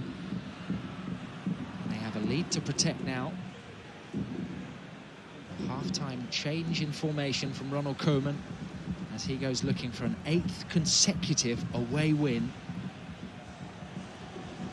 Which is very impressive when you consider how Barca's away form was their major problem, even when they were struggling. We'll come back to that point. Messi, given time and space, and working Herrera there with a very powerful strike. Barcelona have it again. This is Griezmann. Messi. Dembele, so ambidextrous, finding Messi. Again looking for Alba. This time the pass is cleared. Back from Clement Lenglet. Pedri let it run, and it was a clever decision. Alba, time to measure the ball. The flag is raised. Just on the away form, it was for a long time. This was pretty cleanly struck, wasn't it? But Herrera saw it well all the way through. For a long time, Barca always looked vulnerable away from home, not just against the big teams and in the Champions League, but, you know, earlier this season they lost at Cadiz, dropped points at Alaves, lost at Getafe. You wouldn't really ever trust them to beat anyone away from home. They were so frail on their travels. So the fact, you said 8 now, 8 in a row? They're aiming for their 8th, yeah. So 7 in a row, this would be number 8. It's probably the best news that they can have had in the last couple of months has been the way they've been able to address their away form. And especially if we're talking about the title, and Barca are in the title hunt, no doubt about it. They've got some really hard away games coming up still. So they needed to address that poor away form leading into the run-in, where they've got to go to Real Madrid, they've got to go to Villarreal, they've got to go to Real Sociedad, still some tough games away, but they can go into those with confidence now. Well, to support your point there, Andy, it is Barcelona's best run of away victories since the 2012-13 season, when the late Tito Villanova was in charge. Yeah, that says something. I still don't think they'll win 4-0 at PSG, though. Super turn from Quique Barca. He continued his run up the line. Manu Sanchez tucked it inside. It's now with John Moncayola. Osasuna come out the other side with Torres. Lifted into the centre. Caleri couldn't quite control. Dest can clear, but not with much distance. Back from Torres, well taken down by Ruben. And it is a searching ball to the back post. Asked a little too much of Barca. Well, interesting to see Ruben popping up on that right-hand side. He's been largely kept on the left so far, but he's a player that, when he comes in field into those positions, can really do damage, and he is now more central, as we thought he would be from the start. It's Quique Barca who's gone out to the left wing, and Ruben is the one supporting Caleri. A good pressure here from Osasuna. Barcelona sticking to their principles and passing their way beyond the press. And they've got the perfect goalkeeper to do that. Ter Stegen has as much ability as any goalkeeper with the ball at his feet, and probably more confidence than any goalkeeper. Maybe Manuel Neuer runs him close for that, but he never, ever panics. Dembele onto the right boot. Oof. And it struck Aridane, and it hurt him. The big centre-back is down. Play continues with Caleri holding off Lenglet. I think it struck him where you don't want to be struck. Painful blow for Aridane. And again shows something that for me is Dembele's greatest quality, his two-footedness. You have to respect when he winds up to shoot on his left foot. As a defender facing him, you have to respect it, because he has the ability to hit it with his left with power, which means that he can more easily then cut back onto his right, as he did there, and hit it with his right foot.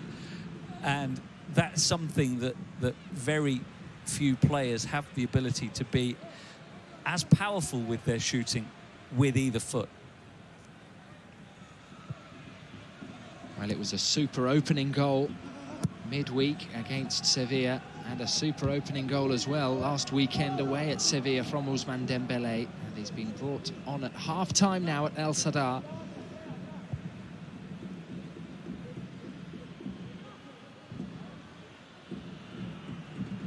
And for me, he's in the best form of his Barcelona career, Dembele.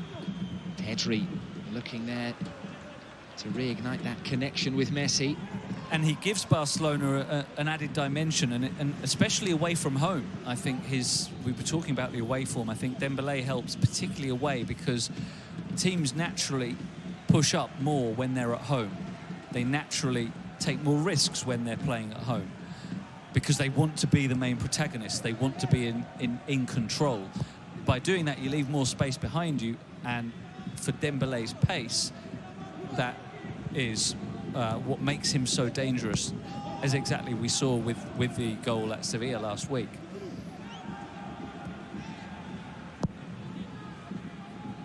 Herrera goes long. It was an attempted chest pass from Ruben.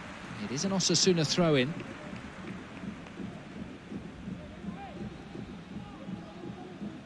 Up the line by Nacho Vidal. Caleri with good centre-forward play. Just ran through beyond every player in red, straight to Dembélé. He overran it, but the bounce is kind to Busquets. Energetic pressing from Barca. And now Pedri spinning out the blind side of Moncayola. Up the line by Alba. Here is Antoine Griezmann.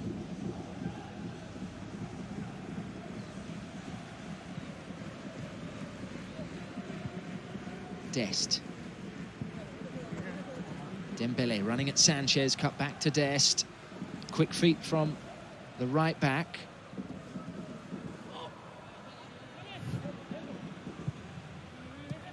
Dest again. Good challenge from Ruben. Barcelona had committed players forward. There is a foul on Caleri. Well, we're 9 minutes into the second half, and from memory, that was the first time that we'd seen Alba and Dest coming forward since the break. And I do think that the change to a back four was about getting better defensive width, pulling the fullbacks a little closer to their own goal so they don't get exposed down the flanks, as Osasuna managed to a couple of times in the first half. And an interesting stat that we just saw top left. 9 fouls by Barcelona, just the one by Osasuna. It's a role reversal, isn't it? You would expect it to be exactly the other way around. Yeah. Well, here goes Messi. It just ran away from him. Manu Sanchez got back. Just as Dembélé was threatening to use that pace. I was talking about that lightning acceleration that he has in particular to get away from the defence. If Messi had held on to it, he would have been able to, next step, release the pass. We see the lines of the 4-3-3 for Barca now, with Griezmann wide left, Dembélé wide right.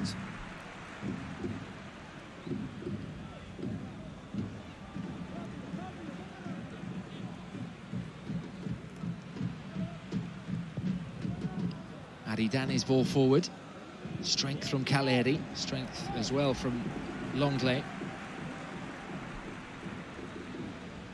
Caleri, a centre-forward from Buenos Aires, who came through the youth ranks at All Boys, the club where Carlos Tevez began.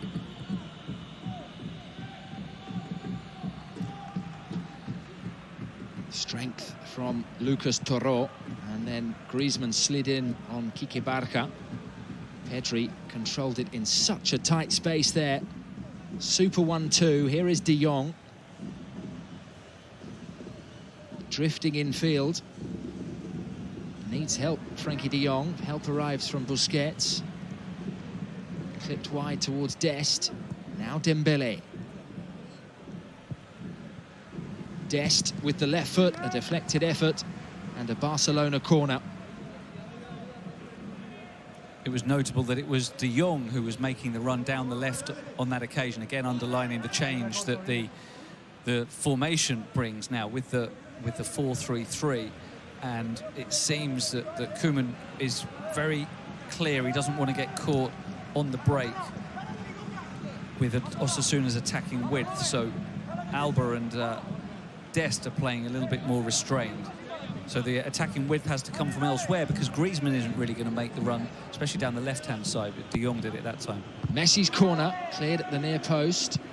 He was shooting And he's going to keep shooting occasionally, because of all the things he's done in football, he's never scored what they call in Spain the gol olímpico, the Olympic goal, which is direct from a corner. He's never done it.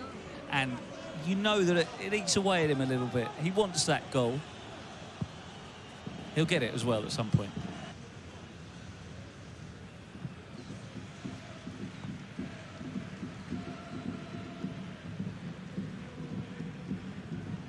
Pedri. Drop of the shoulder once, then twice. Now Longley finding Busquets. Mingueza, who was able to attack so much in the first half, playing far deeper now for obvious reasons, as Dembélé shows a turn of speed and wins a corner for Barcelona.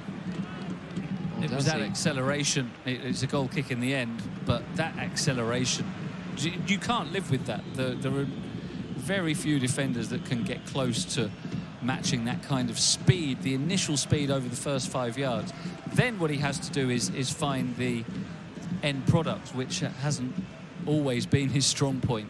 But the more he plays, the more rhythm he gets, the more he will continue to be as productive as he has been in the last few weeks.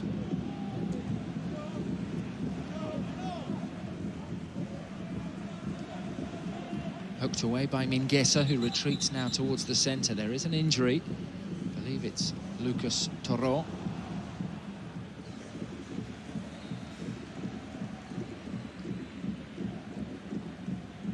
Holding his neck. I didn't see what happened to him. But we'll see substitutions soon. Who knows? Oh, he got an elbow from Busquets there, yeah. We'll see substitutions soon, and I imagine Ante Budimir would be among the first, because Caleri is looking a bit isolated with the new, more defensively solid shape that Barca have in this half. Real battle there for Dest. Grappling with Manu.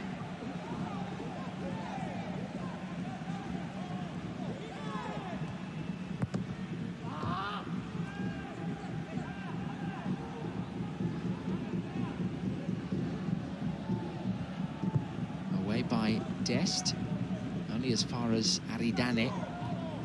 Powerful header flicked on by Caleri, who gives chase himself and wins it. Very tenacious play. Yeah, he's not a player to give up on anything, is Caleri, and Budimir is similar. He had a good, really good game against Barca at Camp Nou. You might remember last season for Mallorca. Budimir scored a couple of goals, and he joined Osasuna this season on loan from Mallorca after they were relegated. And he's been a good partner for Caleri. Very good steal from Barca. Alba with one block. The pass running towards Torres now. Longley was across very swiftly and efficiently. Pedri with a good headed pass. There is some space for Frenkie de Jong if he can get there first, and he does. And Manu Sanchez was caught out. Here goes Ousmane Dembélé, and he does have help in the centre. He finds de Jong, and the Dutchman has won a corner. Good covering by Aridane, but again that searing pace of Dembélé. When he got away from the defender, there was no catching him. And then it was about the ball into the box, which was very good. Good vision, good weight on the pass, good composure. He didn't just hit it, which, you know, some players get into that position, and maybe Dembélé at other times would get it to the edge of the area and think, right, now I'm going to hit it. But instead he weighted the pass. And I think the more time he gets, the more confidence he'll get, and the more maturity he'll have. Well, here's his cross. This time it is too heavy. Yeah, that was terrible. Does give Arrasate the chance to make a change. Kiki Barca will be withdrawn, and it is Johnny who is coming on, a player on loan from Lazio. I don't think it'll change anything to the shape. Kike Barca went out to the left wing in this second half, having played through the middle in the first half, but now Johnny will come on the left wing.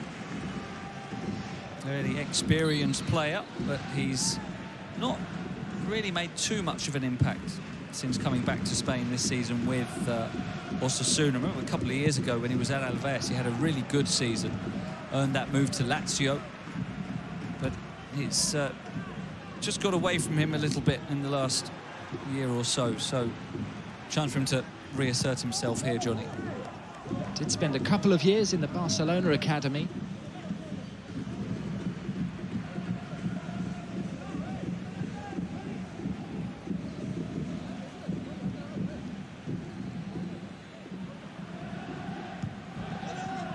Strong header from David Garcia.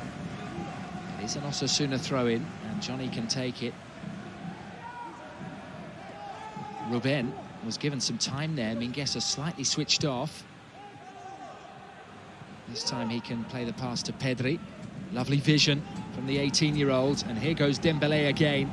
Plenty of opportunity to open that stride. He finds his compatriot Antoine Griezmann, who hesitated. A sea of red shirts have retreated. Forward comes Alba.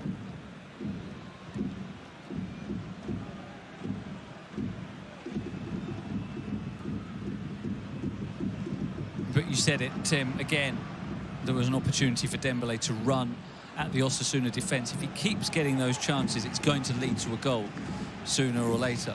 And I think the substitution at half-time and the change of formation has done two things for Barca. It's made them more solid defensively because the fullbacks have been playing deeper. Just see how this progresses as Dembélé crosses. It's very well cleared by Vidal. So it's made them more solid defensively, especially wide, because Alba and Dest are holding deeper positions. Look at them now, they're back in a back four. That wasn't the case in the first half. And it's also given them that threat of Dembélé on the break and whenever they get space. And for me, Barca now have got more control over the game than they did in the first half. A good substitution by Koeman. Whether it was forced on him or not, we don't know whether Umtiti's injured, but whatever the case, it's worked out well tactically for Barca. They're looking comfortable at the moment. Sanchez. Good first-time pass, and he continued his run, and he has it in the box. And it was Ruben attacking the cross, well cleared by Alba under pressure. Serginho Dest is fouled there. But he was out of position, and he did there exactly what I said they hadn't been doing. He got caught 5-10 yards further upfield than he should have been. Osasuna got in behind him and nearly punished them. Interesting that Braithwaite's coming on. Imagine for Griezmann. You're not going to take off Messi, is he? It looks like a double change.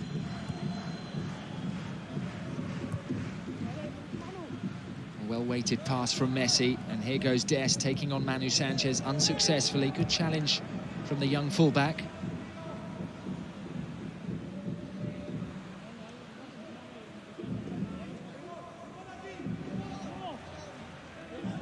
Dest has covered a lot of ground tonight and covered a lot of ground in these recent victories for Barcelona.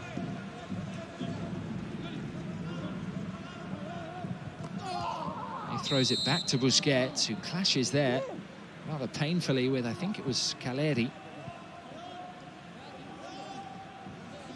Yeah, I think Busquets knew the challenge was coming and turned into it to make sure he was fouled. He's very good at winning fouls, is Busquets. That was maybe the most dangerous moment that we've seen from Osasuna in this second half. For once, they got in behind. Final prayer for Ilaish, who is preparing to come on for what will be his 5th appearance with the first team. It is a set piece taken by Messi, arrowed goals! And flashing beyond everybody. Not far away at all. So I would imagine it'll be Griezmann and Pedri who will come off. Braithwaite will go down the left wing, and a bit more physicality. Pedri is a wonderful technician, of course. Oh, it's Busquets, that's interesting. So maybe thinking of his age and the amount of football he's played and the fact that PSG's coming up. So we'll see now who drops into the holding position in front of the back four. Probably, you would think, De Jong. Yeah, it is De Jong. You can see is the deepest of the midfielders already in that Busquets role. Well, this is a change that Koeman made on Wednesday. Busquets off for Elias, and a very bold call it was, bringing on Elias for the last 2 fixtures against Sevilla. And Ronald Koeman was asked about the performances of his teenage midfielder and was full of praise. The fact that he's trusted him in such high-profile, high-pressure situations says everything. Yeah, he's earned it, absolutely. He's shown tenacity and confidence. He adds really good presence in the penalty area as well. We saw that on his debut when he assisted a goal. And again, another sign that Koeman doesn't care how old you are. He will play you if you earn it. And that's something that Barcelona fans have been calling for from the coaches for a long time. The old saying, if you're good enough, you're old enough. It is a foul here by Mingueza. And a set piece for the hosts. There's an overload at the back post. 4 Osasuna players. They've got more defenders over there. They are now. Elisha's come over. But still, Aridane on De Jong now. That's favourable for Osasuna. It will be Roberto Torres to deliver, and it is a wonderful, wonderful cross. It was Caleri in the centre who attacked it. A corner's been awarded. That was a great ball in, and Lenglet did really well, really well. Made some mistakes in recent weeks, but he did that superbly to stay goal side of Caleri.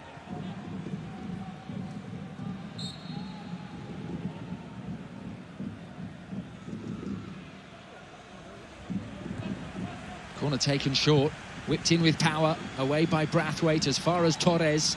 Good skill, and it was set back towards Moncayola. Here is Johnny. Ruben. Super cross! Oh. Another chance. And it was once again Caleri the target. This time he does meet the cross, but it's wide. And he'll feel he should have scored. He's really good in the air. And he got in front of Mingueza, who didn't do what Lenglet did with the previous ball in. He didn't stay goal side of him. And yeah, Caleri, not an easy chance because he had to turn his head on it slightly, but he'll feel he should have scored. So now Adrian is on for Ruben, which is a very similar, it's a like-for-like change really, and another like-for-like change, Budimir replacing Caleri.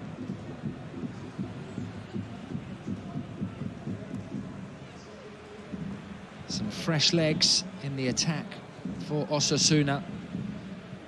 And of course Adrian with title-winning history at Atletico Madrid.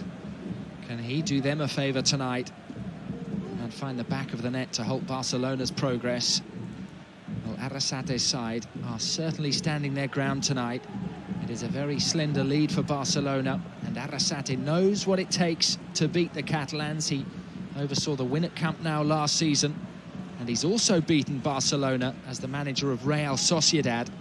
That was back in February 2014 when one of his goal scorers was Antoine Griezmann. That was back in the time when every time Barca went to Real Sociedad, they lost. It was guaranteed. Whoever was manager or managing the opposition.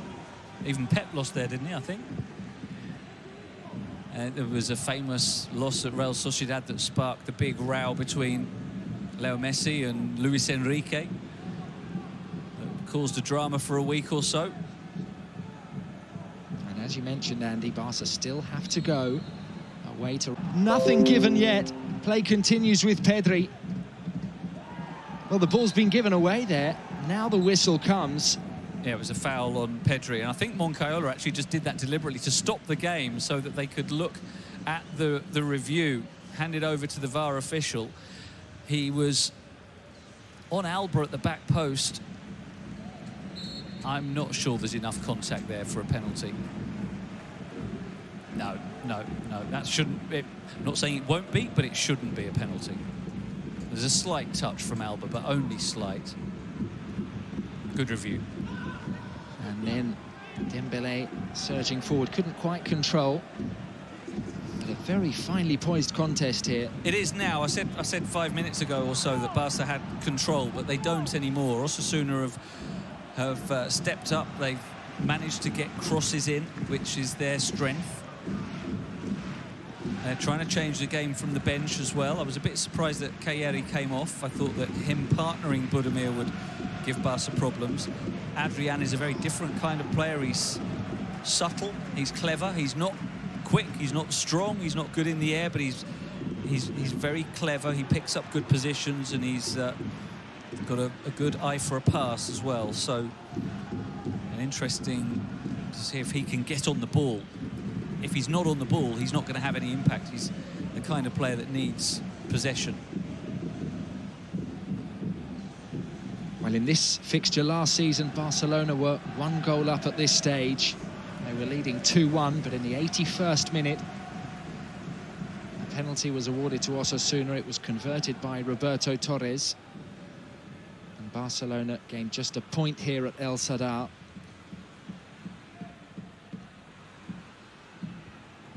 In fact, they've dropped points in 2 of their last 3 visits.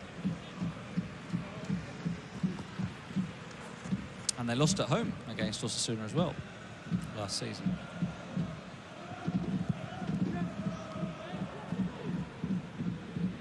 Elish.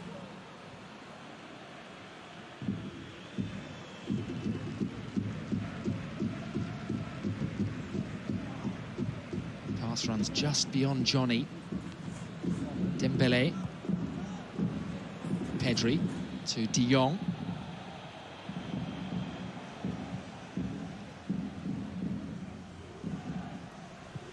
Elish.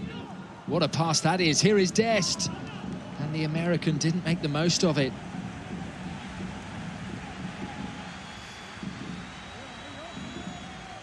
Yeah, Dest is still finding his way, I feel, in the Barca team. He's had some good moments, but there are other times when he can still see he's growing. And it really will be a big boost for Ronald Koeman when he gets Sergi Roberto back. He's a player who's not really talked about much, but I think he's valuable for the squad, partly because he understands the way that Barca play. He understands people like Messi, but also he's so versatile. He'll play at right back when you need him to. He can play anywhere in midfield when you need him to. He can even play right wing. So getting Sergio Roberto back will be a big plus for Koeman in the final weeks of the season.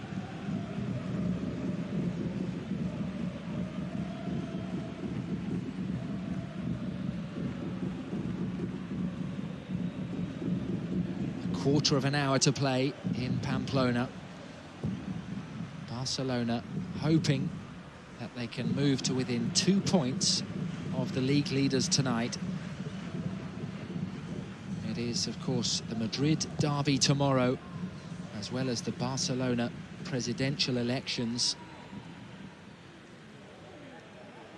Good run from Longley. Here is Barcelona's goalscorer, Alba, with a superlative crossfield pass onto the thigh of Messi. Messi to Pedri, who went for it first time. And even though it was only a side footer, decent power there from the teenager. Lovely shape on the shot. Just fortunate for Osasuna, it was straight at the goalkeeper. It was a pretty comfortable save, but he did make lovely connection. Now 3 shots on target for both teams now. Interesting one tomorrow, Tim, with the Madrid derby. I see a lot of comments from Barca fans saying they hope it's a draw, that both Real and Atletico drop points. But for me, the best result for Barca would be if Real Madrid win. It can't be often that Barca fans would want Real Madrid to win, but I think they should tomorrow. Well, of course, they have to do their own job tonight, and it is not done yet. huge physical and emotional exertion on Wednesday night as Barcelona booked their place in the Copa del Rey final for the 7th time in the last 8 seasons. Scenes of joy for Ronald Koeman. And they'll play Athletic Club again after they got through the following day with a not quite as dramatic but still very exciting also extra time win over Levante. So yet another Barca Athletic Club final. We had one a few weeks ago, the Super Cup final that Athletic won, and that will be a really good final. Won't be easy at all for Barcelona. And that was a final that went to extra time. Iñaki Williams with the winner. Messi sent off for Barcelona in that match for the only time in his entire Barcelona career. I think he might be after a bit of revenge next month when the Copa del Rey final comes around. Not just him, but Barca. It will be personal as well.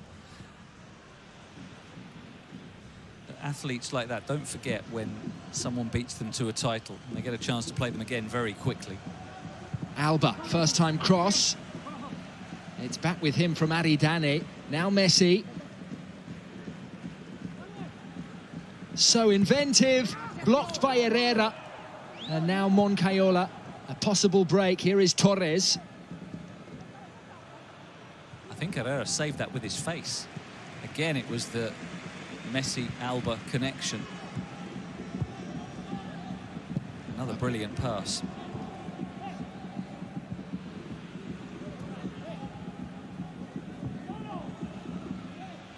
And just briefly, Andy, going back to that Copa del Rey final, it's also against Marcelino. Of course, helped Valencia win the 2019 Copa del Rey final against Barcelona. Yeah, and then before the Barca Athletic Copa del Rey final, they've got the 2020 final, which still hasn't been played, but will be 2 weeks before this season's Copa del Rey final. So all Marcelino does is play finals, basically, and win them. A chance for him to win 3 trophies in his first 3 or 4 months at the club. Having won a trophy with his last game at his previous club as well. Here's this flick from Messi, onside. And yeah, it hit Herrera on the side of the face. Not much he knew about it, but he'd come out and get into a good position. We are into the final 10 minutes. It was around about at this stage that Torres equalised for Osasuna in this fixture last season. A long ball forward from Ter Stegen, a change of tactic there as Barcelona went route one. Played into the hands, or the head, of Aridane Hernandez. Now Longley. De Jong providing the option. Some space for Mingueza. Cold night in Pamplona, temperatures around 5 degrees Celsius, 41 Fahrenheit.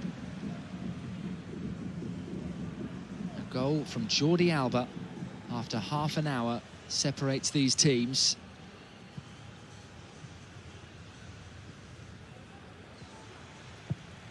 Alba's cross. Attacked by Ilaish. Good turn from Adrian. Alba lunged in. Frenkie de Jong well positioned for Barcelona.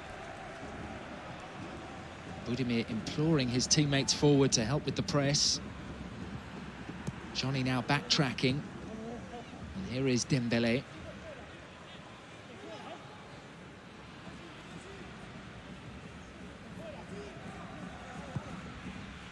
Elish going into the area again. Brathwaite giving it back to Messi. Super touches from Messi. Appeals for a penalty. Brathwaite hasn't given it up. It was a heavy touch from the Dane. And away by Aridane.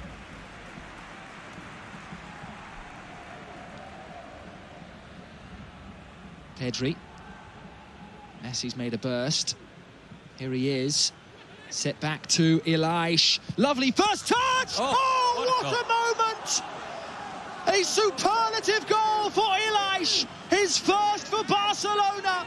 and it doubles their lead in Pamplona.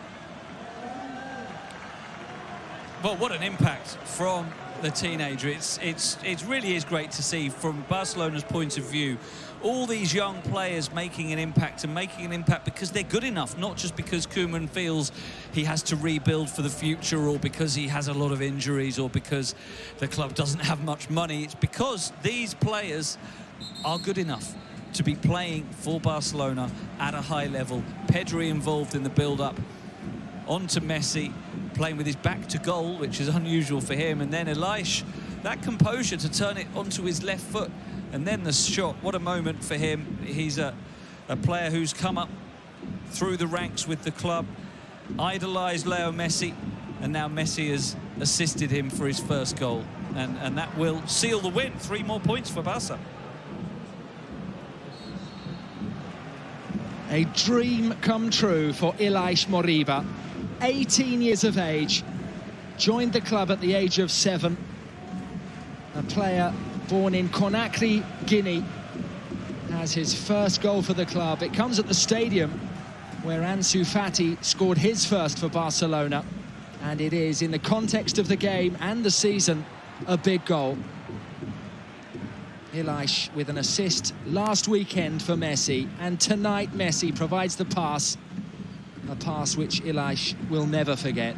Yeah, and you said dream come true, and as you were saying, it was perfect timing, Tim. Well done, because we saw the replay of Elias running into Messi's arms, and that really will have been his dream. One day I'm going to score for Barca and I'm going to jump into the arms of Lionel Messi, and there it was. What an incredible moment for him, and he is a player to add to the collection of young players who the team can be built around for the long term. And it really has been incredibly quickly that Barca's future, from where they were losing 8-2 against Bayern, and it looked like they were on a very slippery slope, their future looks positive again.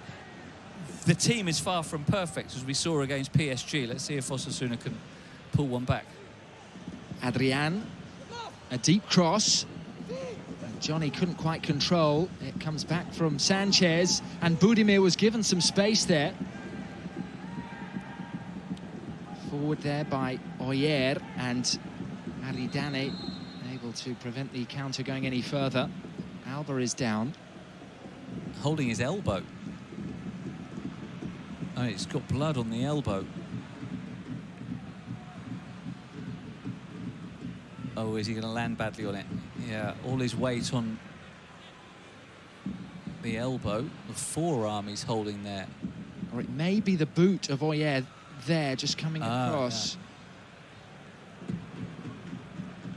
But that's concerning, because Alba, although he has had his detractors this season defensively, he is without doubt Barca's best left back. Junior would be the man to replace him, but would be a significant drop in level if Junior has to come in for a run of games now.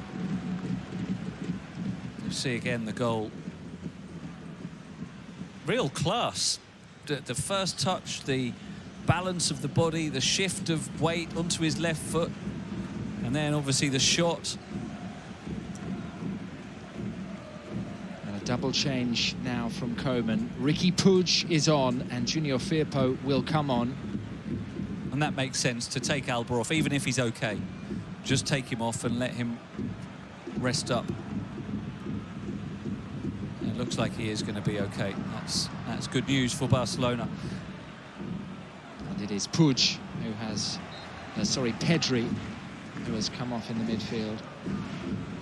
And another of the young players, as we were talking about it, Osasuna's last attack was the shot from Budimir was blocked by Mingueza, another of these young players. We've got Araujo is out at the moment, will come back and he'll be another one. Ansu Fati is out, he will be another one. So you've got half a team really that you can build upon for 10 years. And the big challenge facing the new president, whose identity we'll know after tomorrow's election, but will probably be Joan Laporta, is the big question is, do you keep Messi to build that team around him, or try to keep him. It might not be possible to keep him. Or do you accept Messi's departure and the additional revenue that would free up to bring in, or try to bring in, a Haaland, for example, because they do need a centre forward? Personally, I think you've got the best player in history. You keep him, however much it might cost you. But it is a big decision, and at least now you feel that Messi will see there's something worth staying for. The way the team has evolved this season, he can look at it and think, if I stay, we can win titles next season with this new young team we've got. Johnny's set piece is a good one. Junior Firpo can clear for Barcelona. It is important for Ronald Koeman's side that they keep Osasuna at bay here. A goal now would set up a nervy finish for Barcelona. And Adrian had space in the box. Couldn't control the finish. And he's good enough technically that he could and should have made more of that. Good hold-up play by Budimir, but a poor finish, really. I just want to finish the point I was making a couple of minutes ago, Tim, because I've been giving Barca a lot of praise, talking about all the good young players. We also have to acknowledge that this is far from a perfect team. They have many holes. They have a lack of real presence in the centre-forward position. Braithwaite, as hard as he works, is not good enough. They have problems defensively with width. They will need to replace Piqué in due course. He was exposed by Mbappe in that game against PSG. We're still not entirely clear Messi's best role, best position, the best shape of the team. So it's far from a perfect team. I'm not saying they're all of a sudden the best team in Europe again, but the progress that has been made this season is beyond what we could have reasonably expected, I think. Well, for so many supporters, this season was about being competitive. And they have at least reached the domestic cup final. Tonight they can move within 2 points of Atletico, albeit Simeone's side do have games in hand. And across Europe's top 5 leagues, only Manchester City are on a better undefeated run than Football Club Barcelona. Just to confirm, for the home side, Oyer is on in midfield, and Enrique Gallego in attack. Torres and Lucas Toro are off. And we are now in added time at El Sadar. There will be 3 additional minutes. Messi underhits the pass. Johnny can turn, has a look forward. It was well dealt with by Mingueza. Moncayola, surging run between 2 opponents. Budimir closing down Oscar Mingueza, who was very intelligent there, just winning the throw-in. A big day for the Mingueza family, as mentioned. Oscar's sister making his debut for the women's team earlier today. And another assured performance from the Barcelona number 28 this evening. It has been, and he would, for me, be in the, if you play in the back 5, certainly he would be in the strongest 11 now. He'd be above Lenglet and Umtiti in the pecking order, as far as I see it, and I think Koeman feels the same. Ter Stegen is there. Barcelona just trying to see out the last few minutes of this match without any major incident. They're aiming for a 4th consecutive clean sheet. They kept Elche out, and then 2 clean sheets against Sevilla. And the game before that was the draw against Cadiz, wasn't it? Which was a late penalty, the only goal they conceded. Can they add another? Messi taking on Oyer. He's gone round him. He's found Puig. Half cleared by Oyer. It then came off his own player at the 3rd attempt. He's able to get the ball away. Lenglet battling with Budimir, who had good strength. There is some space here. Manu Sanchez sending it wide to Johnny. There are 3 attackers through the middle. A away by Mingueza. 40 seconds to play at El Sadar.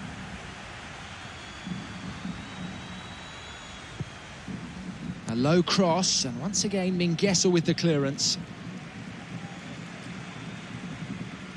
I think Osasuna will come out of this obviously disappointed that they haven't picked up anything from the game, but they've competed with Barca, and realistically this isn't what will decide their fate. Their next 3 games are very important. Johnny's cross was another good one. This time it was the centre-back David Garcia who was up, but no joy, no consolation. And in the end, Andy, no points tonight for Jacoba Arrasate's side. Barcelona with the win. They're 8th on the spin away from home. Yeah, just to finish that point quickly, Osasuna's next 3 games against Valladolid, Huesca, Getafe, that's where their season will be decided. For Barca, they're in the title race, no doubt about it. They're winning, winning, winning. Alba named the king of the match, but it was Messi's pass that set him through. And only 2 points off top spot now. Solid performance, better in the second half defensively. Koeman changed things well. Everything is looking in a much better shape for Barca now, better than we could have reasonably expected a few weeks ago. Analysis on the way from Joe, Kevin and Peter. It has finished in Pamplona. Osasuna 0, Barcelona 2.